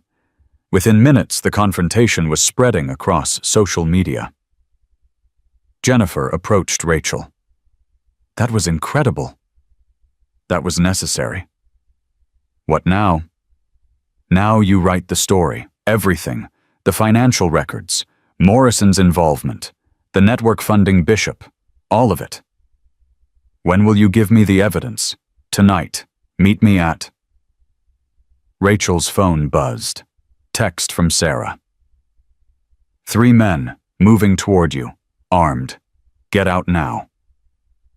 Rachel looked around, spotted them, moving through the crowd. Professional. Coordinated. Not military, not CIA, something worse. Private contractors, the kind who don't ask questions. Jennifer, walk away, now. What? Why? Because you're about to watch me commit several felonies, and I'd rather not have it on camera. Jennifer saw the men. Understood. Jesus. Okay. Meet me at the ProPublica office, 8 p.m. Don't be late. She grabbed her crew and disappeared into the crowd. The contractors were closing in. 20 feet. 15. Sarah appeared at Rachel's side. Back entrance, through the memorial. Now. They moved fast. Up the steps, into the memorial itself. The contractors followed. Rachel's hand found her Glock. Drew it. Kept it low. Hidden. They reached the far side of the memorial. Service entrance. Locked. Sarah pulled out a lockpick set. Started working. The contractors emerged behind them, hands inside jackets. Ms. Hawkins, come with us. Nobody needs to get hurt. Who sent you? That's not your concern. It is when you're about to die for them. The lead contractor laughed. You're one woman with a pistol. We're 3 professionals with backup. How do you think this ends? Badly, for you. Sarah got the door open. Go! Rachel backed through, kept the Glock trained on the contractors. They followed. Inside the memorial service area. Dark. Narrow hallways. Service equipment. Bad place for a firefight. Perfect place for an ambush. Rachel moved fast. Sarah right behind her. The contractors followed at a distance. Professional. Careful. They knew Rachel was dangerous. Rachel found what she was looking for. Fire alarm. Pulled it. Sirens erupted. Sprinklers activated. The entire memorial went into evacuation mode. Tourists streaming out. Park rangers rushing in. Chaos. Rachel and Sarah used the confusion, slipped out a side entrance, back into the crowd. The contractors lost them in the panic. By the time security reviewed camera footage, Rachel and Sarah were 6 blocks away. They reached the truck. Rachel drove. Fast, but not reckless. Blending in. Sarah was shaking. That was too close. It's only going to get worse. What do? We give Jennifer everything. Tonight. Then we disappear until the story breaks. Where do we go? Rachel thought. I know a place. Old safe house from my phantom 7 days. Off the grid, Virginia mountains. Nobody knows about it except... She trailed off. Except who? Except David Chen, my lieutenant, the one who died saving me. He's dead, Rachel. I know, but his wife isn't, and she might still have the key. Lisa Chen lived in Arlington. Small apartment, 3rd floor. Rachel had the address memorized from 6 years ago when she'd written the condolence letter she never sent. How do you apologize to a widow for surviving when her husband didn't? Rachel parked 2 blocks away. Evening rush hour provided cover. Commuters flooding the streets. Nobody paying attention. Sarah followed her up the exterior stairs. What if she doesn't want to see you? Then we find another place to hide. And if she calls the cops, we run. Rachel knocked. 3 times. Soft. Footsteps inside. A chain rattled. The door opened 6 inches. Lisa Chen looked older than her 34 years. Tired eyes, hair pulled back. Wearing hospital scrubs. Night shift, probably. She saw Rachel and froze. Oh my God. Hi, Lisa. You're dead. David said you were dead. They all said, I know what they said. Can we come in? Lisa's eyes went to Sarah. Back to Rachel. Who's she? Someone who helped me stay alive. Please, we don't have much time. Lisa opened the door. They stepped inside quickly. She locked it behind them. All 3 deadbolts. The apartment was small but clean. Photos on the walls. David in uniform. David holding a baby. David smiling. David alive. Rachel's chest tightened. I'm sorry. For what? For being alive. Lisa's voice wasn't angry. Just empty. Don't apologize for surviving. He saved me. In Kandahar. The compound was collapsing and he covered me with his body. Took the blast that should have killed me. I know. They sent me his effects. His gear was shredded. They said he died instantly. That he didn't suffer. That's a lie. Rachel met her eyes. He suffered. We all did. For 40 minutes, while Bishop's Taliban friends tore us apart. David fought until his last breath. Gave orders, kept the team together. Died trying to call for backup that was never coming. Lisa sat down hard.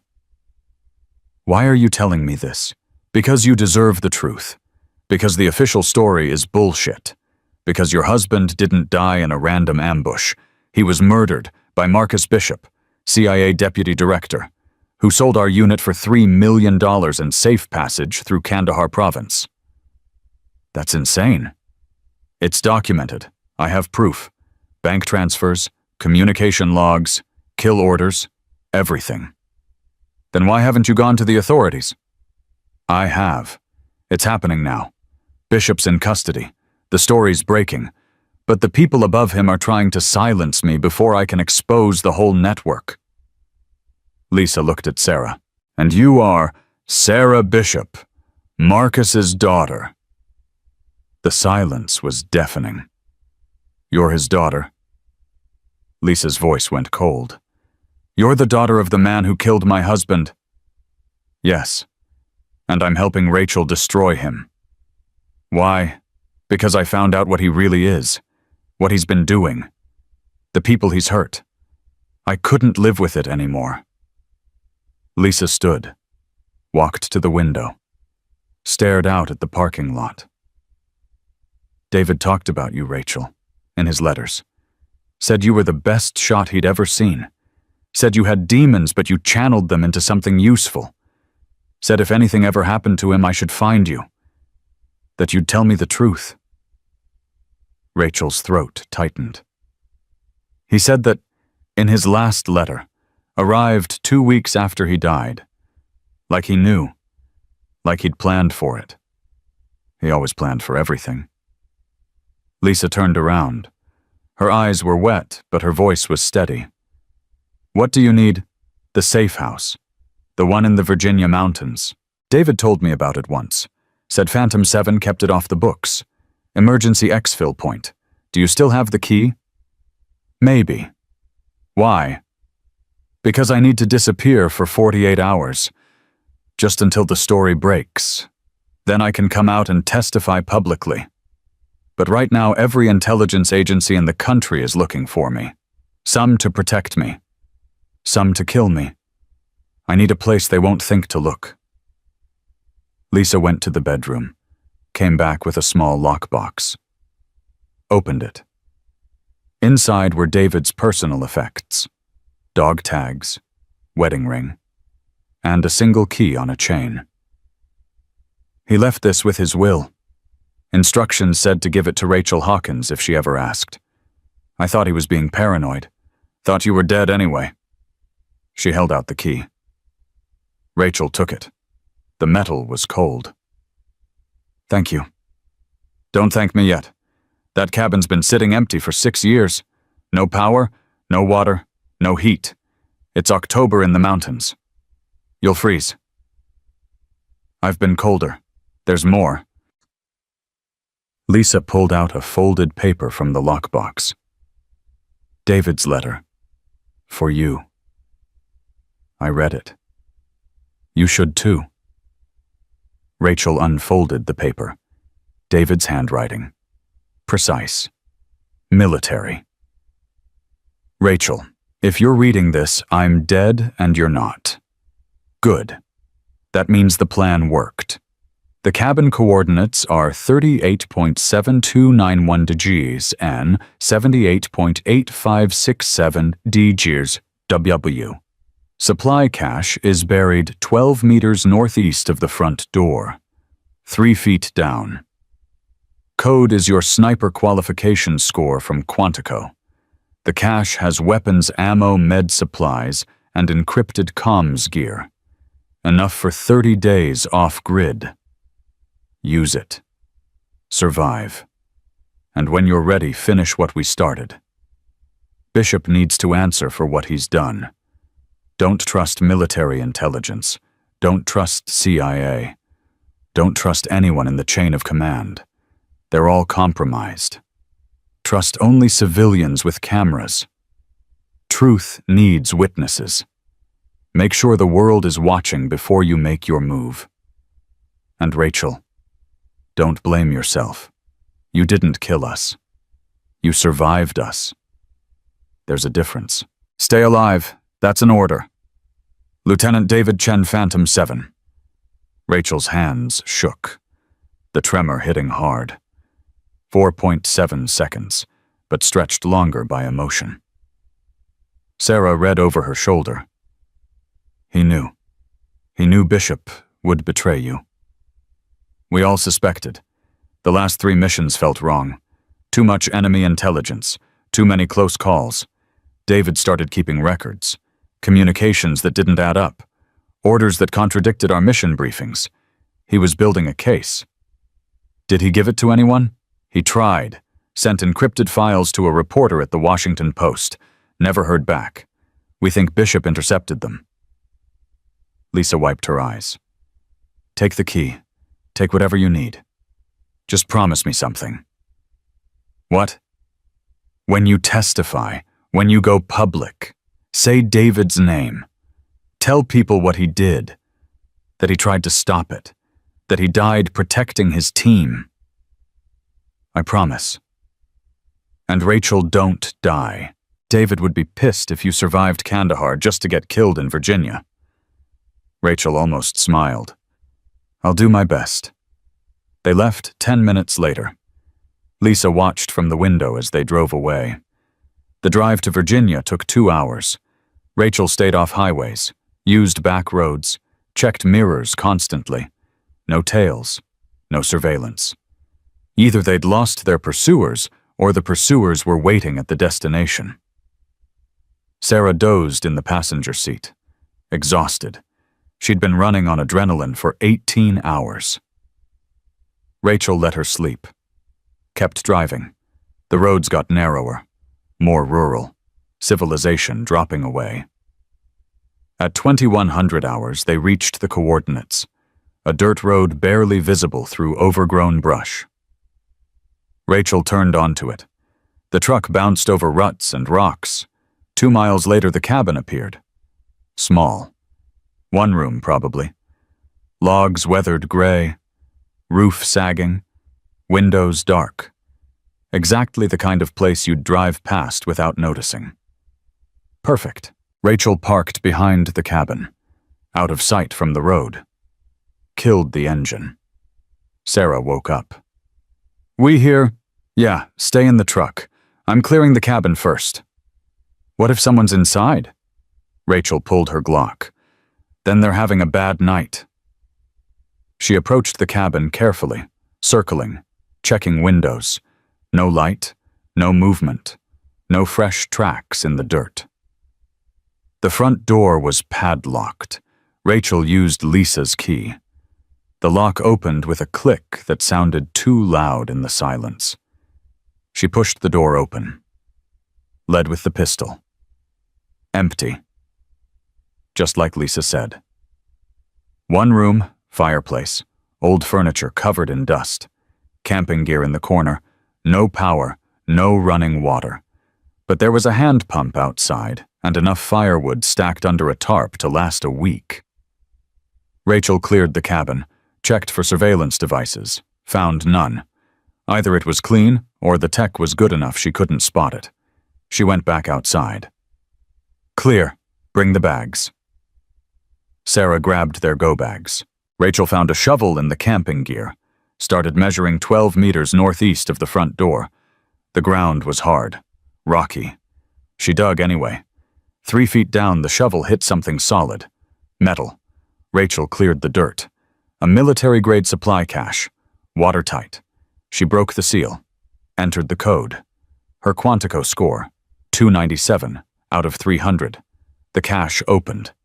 Inside 2 M4 carbines, 12 magazines, 800 rounds of ammunition, medical supplies, MREs, water purification tablets, cold weather gear, and a satellite phone in a Faraday cage. David had planned for everything. Rachel carried the cache inside. Sarah was trying to start a fire in the fireplace. Let me. Rachel took over. Had flames going in 3 minutes. The cabin started warming up. They ate MREs in silence, beef stew that tasted like cardboard and regret, but it was hot and filling. Sarah checked her watch. It's 2200. Jennifer's expecting us at 2000. She's going to think we bailed. I sent her a message from a burner, told her to wait. We'll contact her when it's safe. What if she doesn't wait? She will. This is the story of her career. She's not walking away. Rachel set up the satellite phone. Military-grade encryption. Untraceable. She powered it on, waited for it to connect. 3 bars. Good enough. She dialed Jennifer's number. Jennifer answered immediately. Hawkins, where the hell are you? You were supposed to be here 3 hours ago. Change of plans. We had company at the memorial. Had to relocate. What kind of company? The kind with guns and no badges. Private contractors. Someone sent them to grab me. Who? Working Theory Morrison. She realized I have evidence that links her to Bishop's operations. She can't let that go public. So, what's the plan? I'm sending you everything tonight.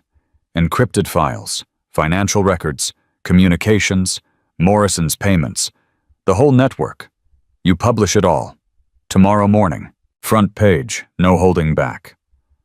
That's a lot of information to verify in 12 hours. You've been investigating this for 6 years. You know what to look for. Trust your instincts. Silence on the line. Then, okay, send it. But Hawkins, if this blows up in my face, if the information's wrong or fabricated. It's not. I've triple-checked everything. So has Sarah. This is solid. Sarah Bishop's daughter. Yeah, she's the one who got me access to his files. She's risking everything for this. I want to interview her. On the record. You can. After the story breaks. After we're safe. Right now she's a target just like me. Understood. Send the files. I'll start verification. Rachel hung up. Pulled out a laptop from the supply cache. Military grade. Encrypted. She connected it to the satellite phone. Started uploading files to Jennifer's secure server. 6 years of evidence. Hundreds of documents. Financial records. Communication logs. Kill orders, photos, everything. The upload would take 2 hours. Sarah watched the progress bar. This is really happening. Yeah. Tomorrow morning, the whole world knows what my father did, what Morrison did, what the CIA's been covering up. You having second thoughts? No, just processing. My whole life I thought I knew who my father was, thought he was a hero, and now I'm the one exposing him as a murderer. You're not exposing him. You're telling the truth. There's a difference. Is there, because it feels the same? Rachel sat beside her.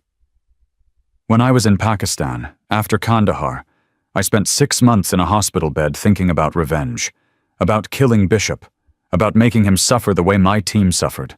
That's all that kept me alive. Pure hate. What changed? I realized revenge wouldn't bring them back, wouldn't undo what happened, but truth might stop it from happening again, might save the next unit, the next David Chen, the next 8 Marines who trust their handler to keep them safe. You think exposing this will actually change anything? Maybe, maybe not, but at least we'll know we tried. That's more than most people can say. The upload finished at 100. Rachel sent a confirmation message to Jennifer. Got an immediate response. Files received. Verification in progress. Story goes live at 0600. Stay safe. Rachel powered down the satellite phone. Went to the window. Checked the perimeter. Nothing but darkness and trees. She set up a watch rotation. 2 hours on, 2 hours off. Sarah took first watch. Rachel tried to sleep on the old couch. Couldn't. Too much adrenaline. Too many ghosts. She stared at the ceiling and thought about David. About the letter. About his last words. Don't blame yourself. You survived us. But she did blame herself. Every day for 6 years. Every time the tremor hit. Every time she woke up screaming from nightmares. Survivor's guilt was a weight that never got lighter. You just got stronger at carrying it. At 0300, Sarah woke her. Your turn. I'm exhausted. Rachel took position by the window. Sarah collapsed on the couch. Asleep in seconds. The forest was quiet. Too quiet. Rachel's instincts screamed wrong, but she couldn't identify why. At 0400, she heard it. Faint. Distant. Rotors. Helicopter. Coming from the east. Rachel grabbed the M4. Woke Sarah. We've got company. Sarah sat up fast. How'd they find us? Don't know. Don't care. We need to move. Where? Rachel thought fast. The cabin was a trap if they stayed, but running blind in the dark was suicide. We hide. Let them search. Then we move when they think we're gone. Hide where? Rachel grabbed the supply cache. The container itself was large enough for 2 people. Barely. In here. It's metal. Shielded. Might hide our thermal signatures. You're kidding. You got a better idea? The helicopter was closer now. Searchlight visible through the trees. Sarah helped Rachel empty the remaining supplies. They climbed into the cache together. Cramped. Uncomfortable. Rachel pulled the lid shut. Darkness. Total. Oppressive. Sarah's breathing was fast. Panicked. I can't breathe. Yes, you can. Slow breaths. In through nose, out through mouth. Focus. We're going to suffocate. We're not. Cache has air holes. We're fine. Just stay quiet. The helicopter was overhead now. Searchlight sweeping the cabin. The clearing. Rachel heard boots on the ground. Multiple sets. Professional movement. Voices. Muffled through the metal. Cabin's empty. Check for heat signatures. Nothing. Either they left or they're shielded. Spread out. Check the perimeter. They can't have gone far. Footsteps moving away. The helicopter circling wider. Rachel and Sarah stayed frozen in the cache. Barely breathing. Waiting. 30 minutes passed. Felt like 30 hours. Finally, all clear. No sign of them. Must have moved on. Understood. Return to base. The helicopter lifted off. The rotors faded. Silence returned. Rachel counted to 1,000, then pushed the lid open. Fresh air hit like a gift. Sarah gasped. Climbed out. Collapsed on the ground. That was too close. It's only going to get worse. Rachel grabbed their bags. We need to move. They'll be back with ground teams. Where do we go? Rachel checked her watch. 0500. 1 hour until Jennifer's story went live. We find a town, public place, coffee shop with Wi-Fi, somewhere with witnesses. We wait for the story to break. Then we go loud. Press conference, live stream, everything. Make it impossible for them to silence us. They almost caught us in a metal box. Almost doesn't count. They packed fast, took the weapons, the go bags, left everything else. Rachel led them into the forest. No trail. Just navigation by instinct and training. They walked for 2 hours. Cold. Tired. But alive. At 0700, they hit a 2-lane highway, flagged down a passing truck. The driver was an old man. Farmer, probably. You girls okay? Car break down. Something like that, Rachel said. Any chance you're heading toward town? Woodstock's about 15 miles. I can drop you there. That'd be perfect. They climbed into the truck bed. The old man didn't ask questions. Probably thought they were hikers who got lost. He dropped them in Woodstock. Small town, Main Street. Coffee shop with a neon open sign. Perfect. Rachel and Sarah went inside. Ordered coffee. Found a corner table with a view of the door. Rachel pulled out a burner phone. Checked news sites. There. Front page. ProPublica. Betrayed. How CIA Deputy Director Marcus Bishop sold elite Marine unit to Taliban for profit cover-up, reaches highest levels of military intelligence. Below it, Jennifer's byline, and a photo of Rachel in uniform, young, alive, before everything went to hell. Sarah read over her shoulder. "It's out. The whole story." Rachel scrolled through the article. Jennifer had done her job. Every detail, every transaction, Morrison's payments, Bishop's kill orders, the network funding it all. Comments were already flooding in. Thousands, demanding investigations, demanding accountability, demanding justice. Rachel's phone buzzed. Text from Jennifer. "Story's viral. CNN wants you for an interview. So does Fox, MSNBC, BBC, everyone. When can you talk?" Rachel typed back. "Now, set up a live feed. I'm ready to tell everything." Jennifer responded immediately. "Link coming. Go live in 10 minutes. Don't hold back." Rachel looked at Sarah. "You ready for this?" "No, but let's do it anyway." The link arrived. Rachel opened it. Video conference, split screen. Jennifer in a studio. Rachel in a coffee shop. "We're live in 3, 2, 1, Jennifer's professional voice. "This is Jennifer Moss for ProPublica. I'm joined by Rachel Hawkins, formerly Staff Sergeant Hawkins of the United States Marine Corps, call sign Phantom 7. Rachel, thank you for speaking with us."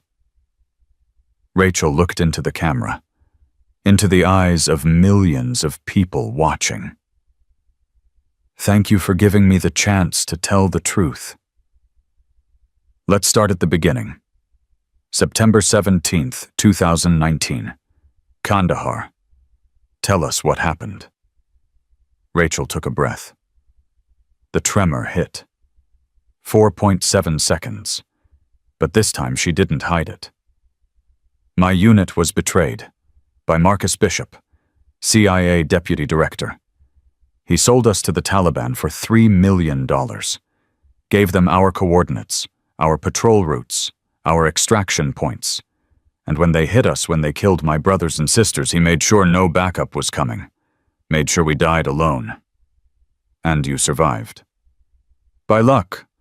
By the sacrifice of Lieutenant David Chen, who covered me with his body when the compound collapsed. He died so I could live.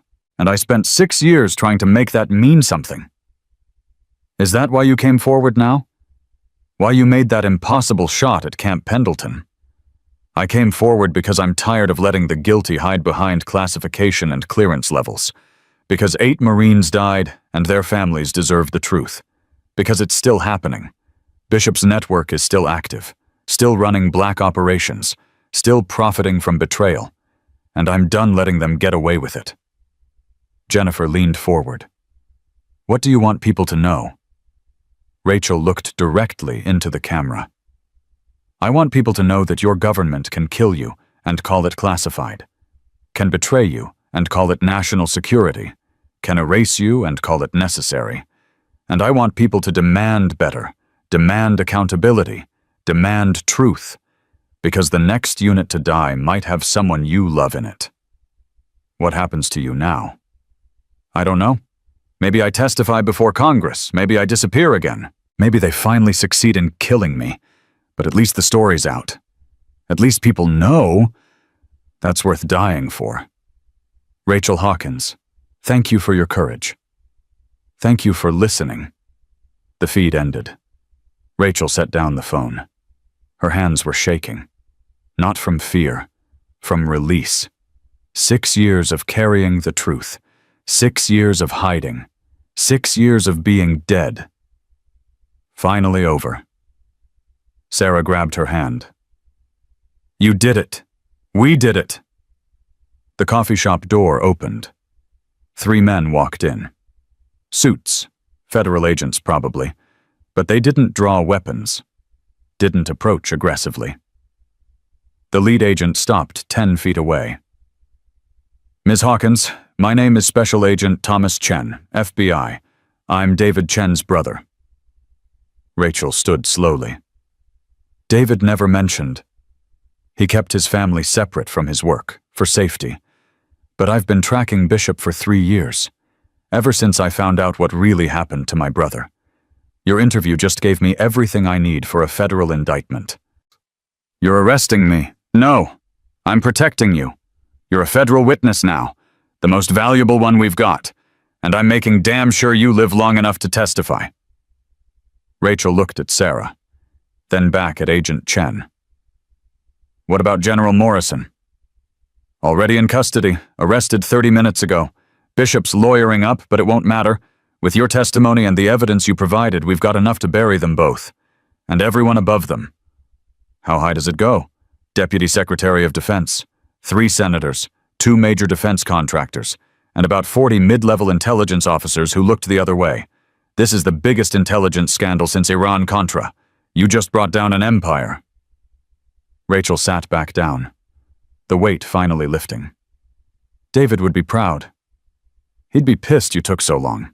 But yeah, he'd be proud. Agent Chen's team secured the coffee shop, set up a perimeter, called in additional support.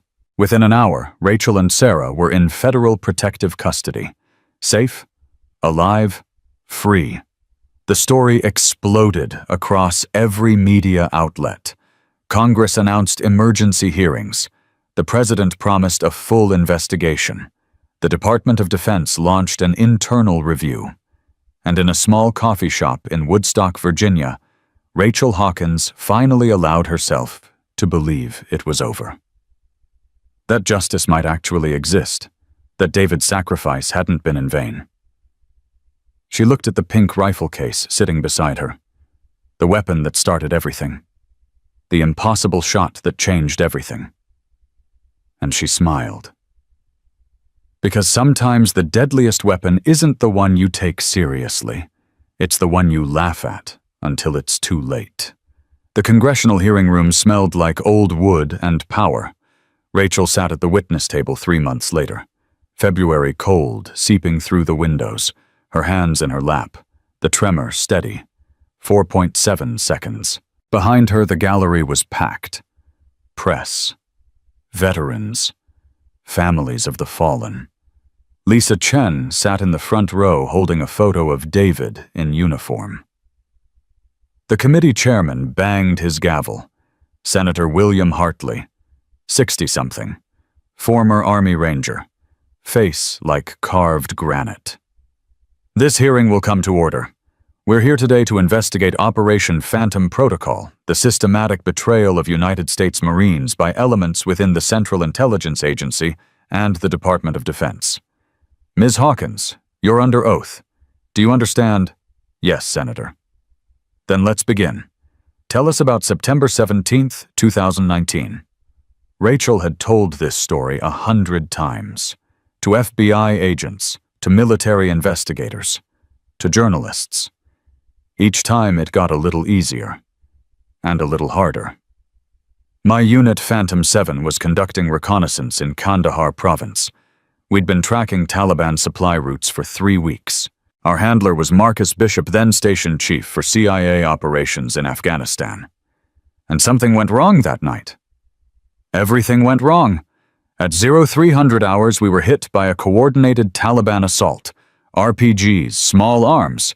They knew exactly where we'd be, exactly when, exactly how many of us there were. You believe this was intentional? I know it was, because Bishop had sold us, given the Taliban our position in exchange for safe passage for his other operations and $3 million in cryptocurrency. Senator Hartley leaned forward. That's a serious accusation. It's a documented fact. The financial records prove it. The communication logs prove it. Bishop's own testimony proves it. Bishop claims he was following orders from higher up the chain, that he was implementing a proved covert operations protocol. Rachel's jaw tightened. Then whoever gave those orders should be sitting where he is, in a federal prison awaiting trial. Murmurs rippled through the gallery. The chairman banged his gavel. Order! Ms. Hawkins, you survived that attack. 8 of your unit members didn't. Can you tell us about them? Rachel pulled out a folded paper, the names she'd carried for 6 years. Lieutenant David Chen, 28. Died covering my position during the compound collapse. Staff Sergeant Marcus Williams, 32. Killed while providing suppressing fire so others could evacuate. Corporal Jennifer Martinez, 24. Bled out from shrapnel wounds. Sergeant First Class Robert Thompson, 37. Executed after capture. Specialist Amy Foster, 21. Died from burns when they set the compound on fire. Lance Corporal James Park, 23. Shot while attempting to call for backup. Private First Class Michael Reeves, 19. Killed in the initial assault. And Corporal Sarah Jackson, 26. Died from her injuries 3 hours into the attack. Her voice never wavered. Each name a bullet. Each name a promise kept. These weren't just soldiers, Senator. They were people. With families. With futures. And they died because someone decided their lives were worth less than $3 million and political convenience. Senator Hartley nodded slowly. Thank you for that. Now, after you survived, why didn't you come forward immediately? I tried. I reached out to my chain of command, to military intelligence, to journalists, every door closed, every inquiry stonewalled. I was told Phantom 7 was classified, that the operation was ongoing, that I needed to stay quiet for national security. So you went underground. I went to Pakistan to heal. Then I spent 2 years gathering evidence, building a case that couldn't be ignored or classified away. And then I came back. With a pink rifle. Rachel almost smiled. With a pink rifle. Why pink Ms. Hawkins? That's the question everyone wants to know. Because people don't take pink seriously. They laugh. They mock. They underestimate. And while they're laughing, while they're filming for social media, while they're sharing jokes, they're also creating witnesses. Evidence. A story that can't be buried. You manipulated them. I gave them a choice. They chose to watch, to record, to share. I just made sure what they recorded was worth sharing. And the 6,000-meter shot was that real. Every meter, every calculation, every round. I built that rifle over 2 years. Adaptive optics, electromagnetic dampening, experimental ammunition, all legal, all documented, and all designed to do one thing. What's that? Prove that impossible is just a word. That dead women can come back to life, that truth is stronger than classification, and that if you want justice, you have to make them watch you take it. The gallery erupted, half in applause, half in protest. The chairman banged his gavel repeatedly. Order, order in this chamber. A senator from the minority party leaned into his microphone. Senator Patricia Marsh, sharp, skeptical. Ms. Hawkins, you've painted yourself as a hero, but let's be honest. You broke into CIA headquarters. You stole classified information. You engaged in a firefight with federal contractors on a military base. You evaded federal custody for weeks. These are crimes. Yes, ma'am, they are. So you admit you're a criminal. I admit I broke laws, but I don't admit I'm a criminal. There's a difference. Explain that difference. Rachel met her eyes. A criminal breaks laws for personal gain. I broke laws to expose murder, to stop it from happening again, to honor 8 Marines who died trusting their government to protect them. If that makes me a criminal, then I'm proud to be one. You're not above the law. Neither is Marcus Bishop. Neither is General Morrison. Neither is the Deputy Secretary of Defense who authorized their operations. But they hid behind classification and clearance levels, behind national security and operational necessity. Someone had to drag them into the light. That someone was me. Senator Marsh sat back. You've created a precedent. Now every soldier with a grievance can claim they're exposing corruption. can steal classified material, can take justice into their own hands. Good. Maybe that'll make the people in power think twice before they betray the people who serve them. The gallery erupted again. This time the chairman let it go for a moment. Let the emotion breathe. Then the gavel. Order. We'll take a 15-minute recess. Rachel stood. Her legs were shaking. Not from fear, from exhaustion, from the weight of carrying this for so long. Agent Thomas Chen approached. You're doing great. I'm pissing off half the committee. The half that needs to be pissed off. The other half is ready to give you a medal. I don't want a medal. I want accountability. You're getting it. Bishop's trial starts next month. Morrison's cooperating for a reduced sentence. They've already indicted 17 others in the network. This is happening because of you. Sarah appeared beside them. She'd been sitting in the back. Quiet. Supporting. Rachel, there's someone who wants to meet you. Who? Madison Brooks, the influencer who filmed you at Pendleton. She's outside. Rachel remembered her. Young, 20-something. Phone constantly recording. Had called the pink rifle a Barbie toy. What does she want? To apologize and to help. They stepped into the hallway. Madison stood against the wall, dressed conservatively now. No makeup, no phone visible. She saw Rachel and straightened. Ms. Hawkins, thank you for seeing me. You've got 2 minutes. I was an asshole. At Pendleton, I mocked you, made jokes, posted them for likes and engagement. I treated you like content instead of a person. And now I've spent 3 months watching what happened because of that content. Watching Congress investigate. Watching criminals go to prison. Watching families get answers. And I realized my platform, my followers, all of it means nothing if I'm not using it for something real. So you want to use me for redemption content? Madison flinched. I deserve that. But no, I want to help veterans like you, the ones who get thrown away, who get betrayed, who come home to nothing because their service was classified or covered up. I've got 8 million followers now. I want to use them to tell stories that matter. Rachel studied her, looking for performance, finding only exhaustion and guilt. You really mean that? I spent 3 months reading about Phantom 7, about David Chen, about the others who died, about you. And I realized I've been wasting my life making content about nothing. I want to do better. I want to be better, but I need people like you to show me how. People like me. People who've sacrificed something. Who've fought for something real. Who've proven that courage isn't about likes and followers.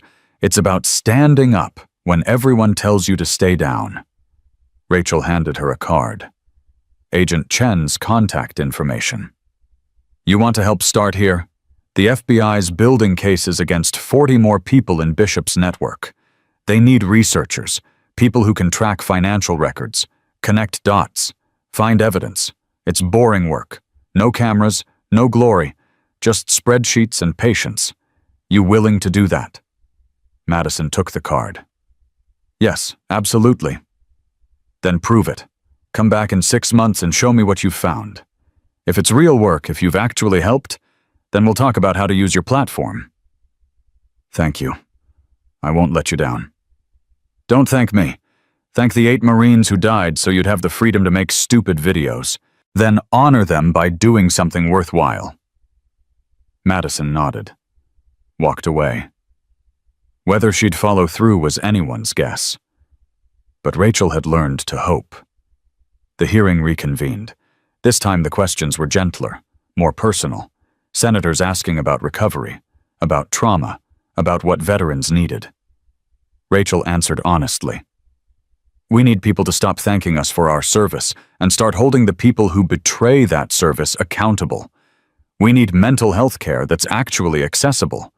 We need a system that doesn't treat PTSD like a character flaw. And we need the truth.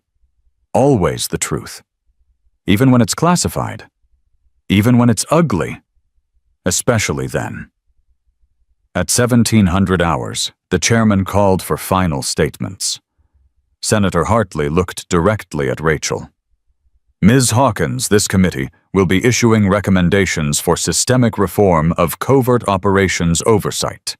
Your testimony has been instrumental, but I need to ask, what happens to you now? Rachel took a breath.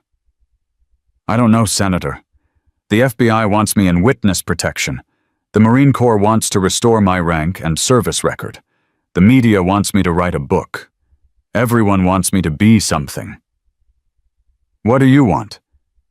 I want to wake up without nightmares. I want my hands to stop shaking. I want to visit David Chen's grave and tell him I kept my promise. I want to be Rachel Mitchell again instead of Phantom 7. I want to be alive instead of just surviving. Do you think that's possible? I think I'm going to find out. The hearing adjourned at 1800 hours.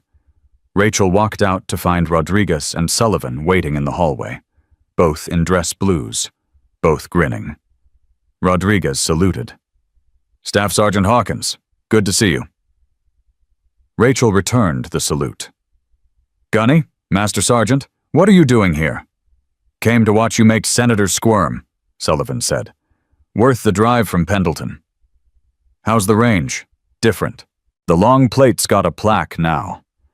In honor of Staff Sergeant Rachel Hawkins and Phantom 7. Impossible is just a word. Gets a lot of visitors. And the Marines who were there that day? Rodriguez smiled. Every single one of them volunteered to testify on your behalf if needed. You've got an army, Rachel. Don't forget that. I won't. Oh, and this. Rodriguez pulled out a patch. Phantom 7. Black Phoenix with a number 7. We had them made, for the unit, for the families, so people remember. Rachel took the patch. Her hands were shaking. 4.7 seconds. Thank you. Thank you. For reminding us what the uniform actually means. They walked out together, into February cold, into cameras and reporters, into a world that finally knew the truth. Lisa Chen was waiting by Rachel's car. She looked different. Lighter somehow. Like a weight had lifted. Rachel, I wanted you to hear this from me first. David's name is being added to the Marine Corps Memorial Wall, with a notation. Killed in action while exposing enemy infiltration of command structure. They're giving him the Navy Cross posthumously. Rachel's throat tightened. He deserves it. He deserves you being alive. That's what he'd want. That's what his letter said. So stop carrying guilt and start carrying hope. Can you do that? I can try. Good, because his daughter's 8 now, and she's asking questions about her father. I'm going to tell her the truth, all of it, and I want you to be there when I do. Will you come? When? Next month. His birthday. We're having a memorial service. Real one this time. Not the lies they told us 6 years ago. Real truth. Real honor. Real closure. I'll be there. Lisa hugged her. He'd be so proud of you. You know that, right? I'm trying to believe it. Sarah was waiting by her own car. Federal agents had given her protective detail, too. She'd testified against her father.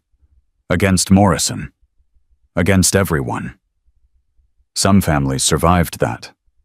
Some didn't. Time would tell. You okay? Rachel asked. No, but I will be. My therapist says I'm processing appropriately, whatever that means. It means you're healing. Are you? Rachel looked at her hands. The tremor steady. Reliable. 4.7 seconds. I'm learning to live with the scars? That's something. What's next for you? The FBI wants me to consult. Train agents on how to identify intelligence community corruption. Sullivan wants me to teach long-range shooting at Quantico. Book publishers keep calling. Everyone wants a piece of the woman with the pink rifle. What do you want? Rachel thought about that. Really thought. I want to go back to Kandahar, to the compound where we died. I want to stand there and tell David and the others that I kept my promise, that justice happened, that their deaths meant something. When will you go? When I'm ready. Might be next month, might be next year, might be never. But I need to at least try. Want company? Rachel smiled. Yeah, I think I do. They said goodbye. Sarah drove off with her detail. Rachel got in her truck.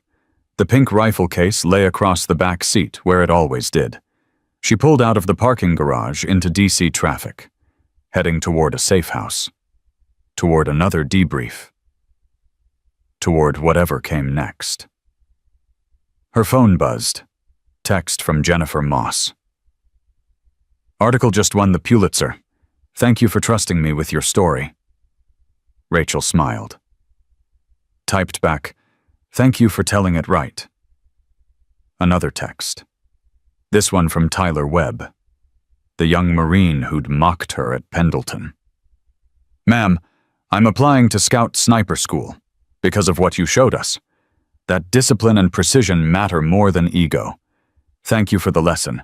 I won't forget it. Rachel replied, good luck. Remember, impossible is just a word. The sun was setting over the Capitol, pink and orange light cutting through winter gray. Rachel drove west, away from hearings and testimony, away from cameras and reporters, toward something she hadn't felt in 6 years. Peace. Maybe. Or at least the beginning of it. Her hands shook. 4.7 seconds. The rhythm that had kept her alive through Pakistan, through 2 years of evidence gathering, through the impossible shot, through everything. She used to think the tremor was weakness, a scar from trauma that marked her as broken. Now she understood it differently.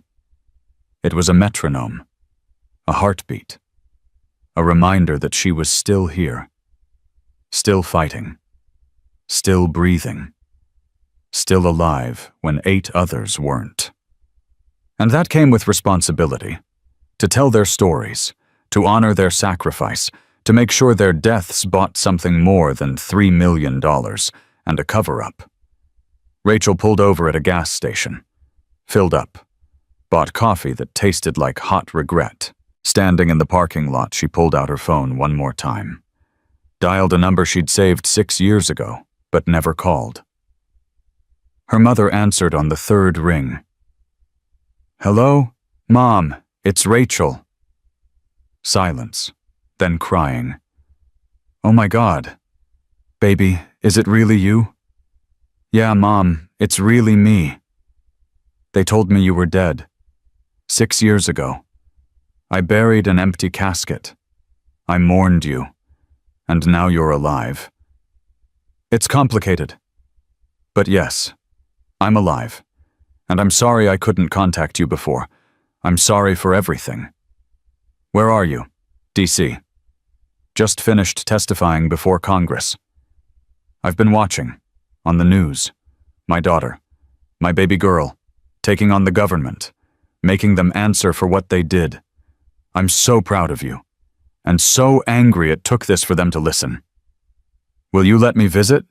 When things settle down, when I'm safe. You come home right now, right this second. I don't care about safe. I care about seeing my daughter. Rachel wiped her eyes. I'll be there next week. Promise. I'm holding you to that. Rachel, I love you. I never stopped. I love you too, Mom. She hung up.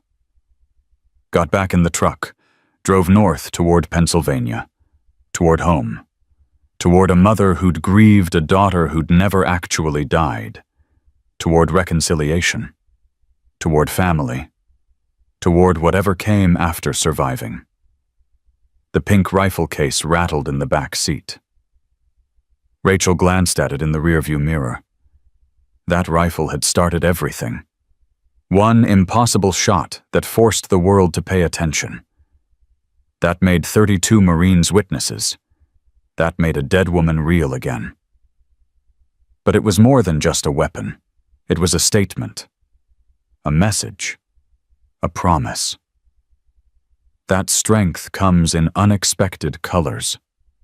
That courage doesn't look like what you expect. That the most dangerous person in any room is the one everyone underestimates. And that truth, real truth, can't be buried no matter how hard they try. Rachel drove through the night, past the Capitol, past the monuments, past the places where power hid behind marble and ceremony. She'd faced that power, exposed it, dragged it into the light, kicking and screaming. And she'd survived. 8 others hadn't.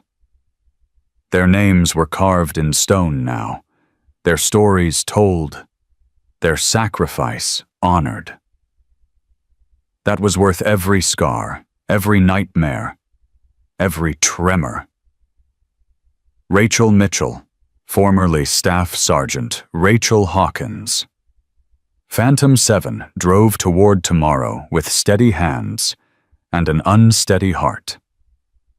The impossible shot had pierced 5 steel plates at 6,000 meters, but the real shot, the one that mattered, had pierced through 6 years of lies, through classification, and cover-ups, through power and corruption. And that shot had hit its mark perfectly. Because in the end, the deadliest weapon on any battlefield isn't the rifle you carry. It's the truth you refuse to bury, the courage you refuse to surrender, and the promise you refuse to break, no matter who laughs, no matter who threatens, and no matter how many times they tell you to stay dead. Rachel Mitchell had learned that lesson in blood and fire, and she'd made damn sure the whole world learned it with her.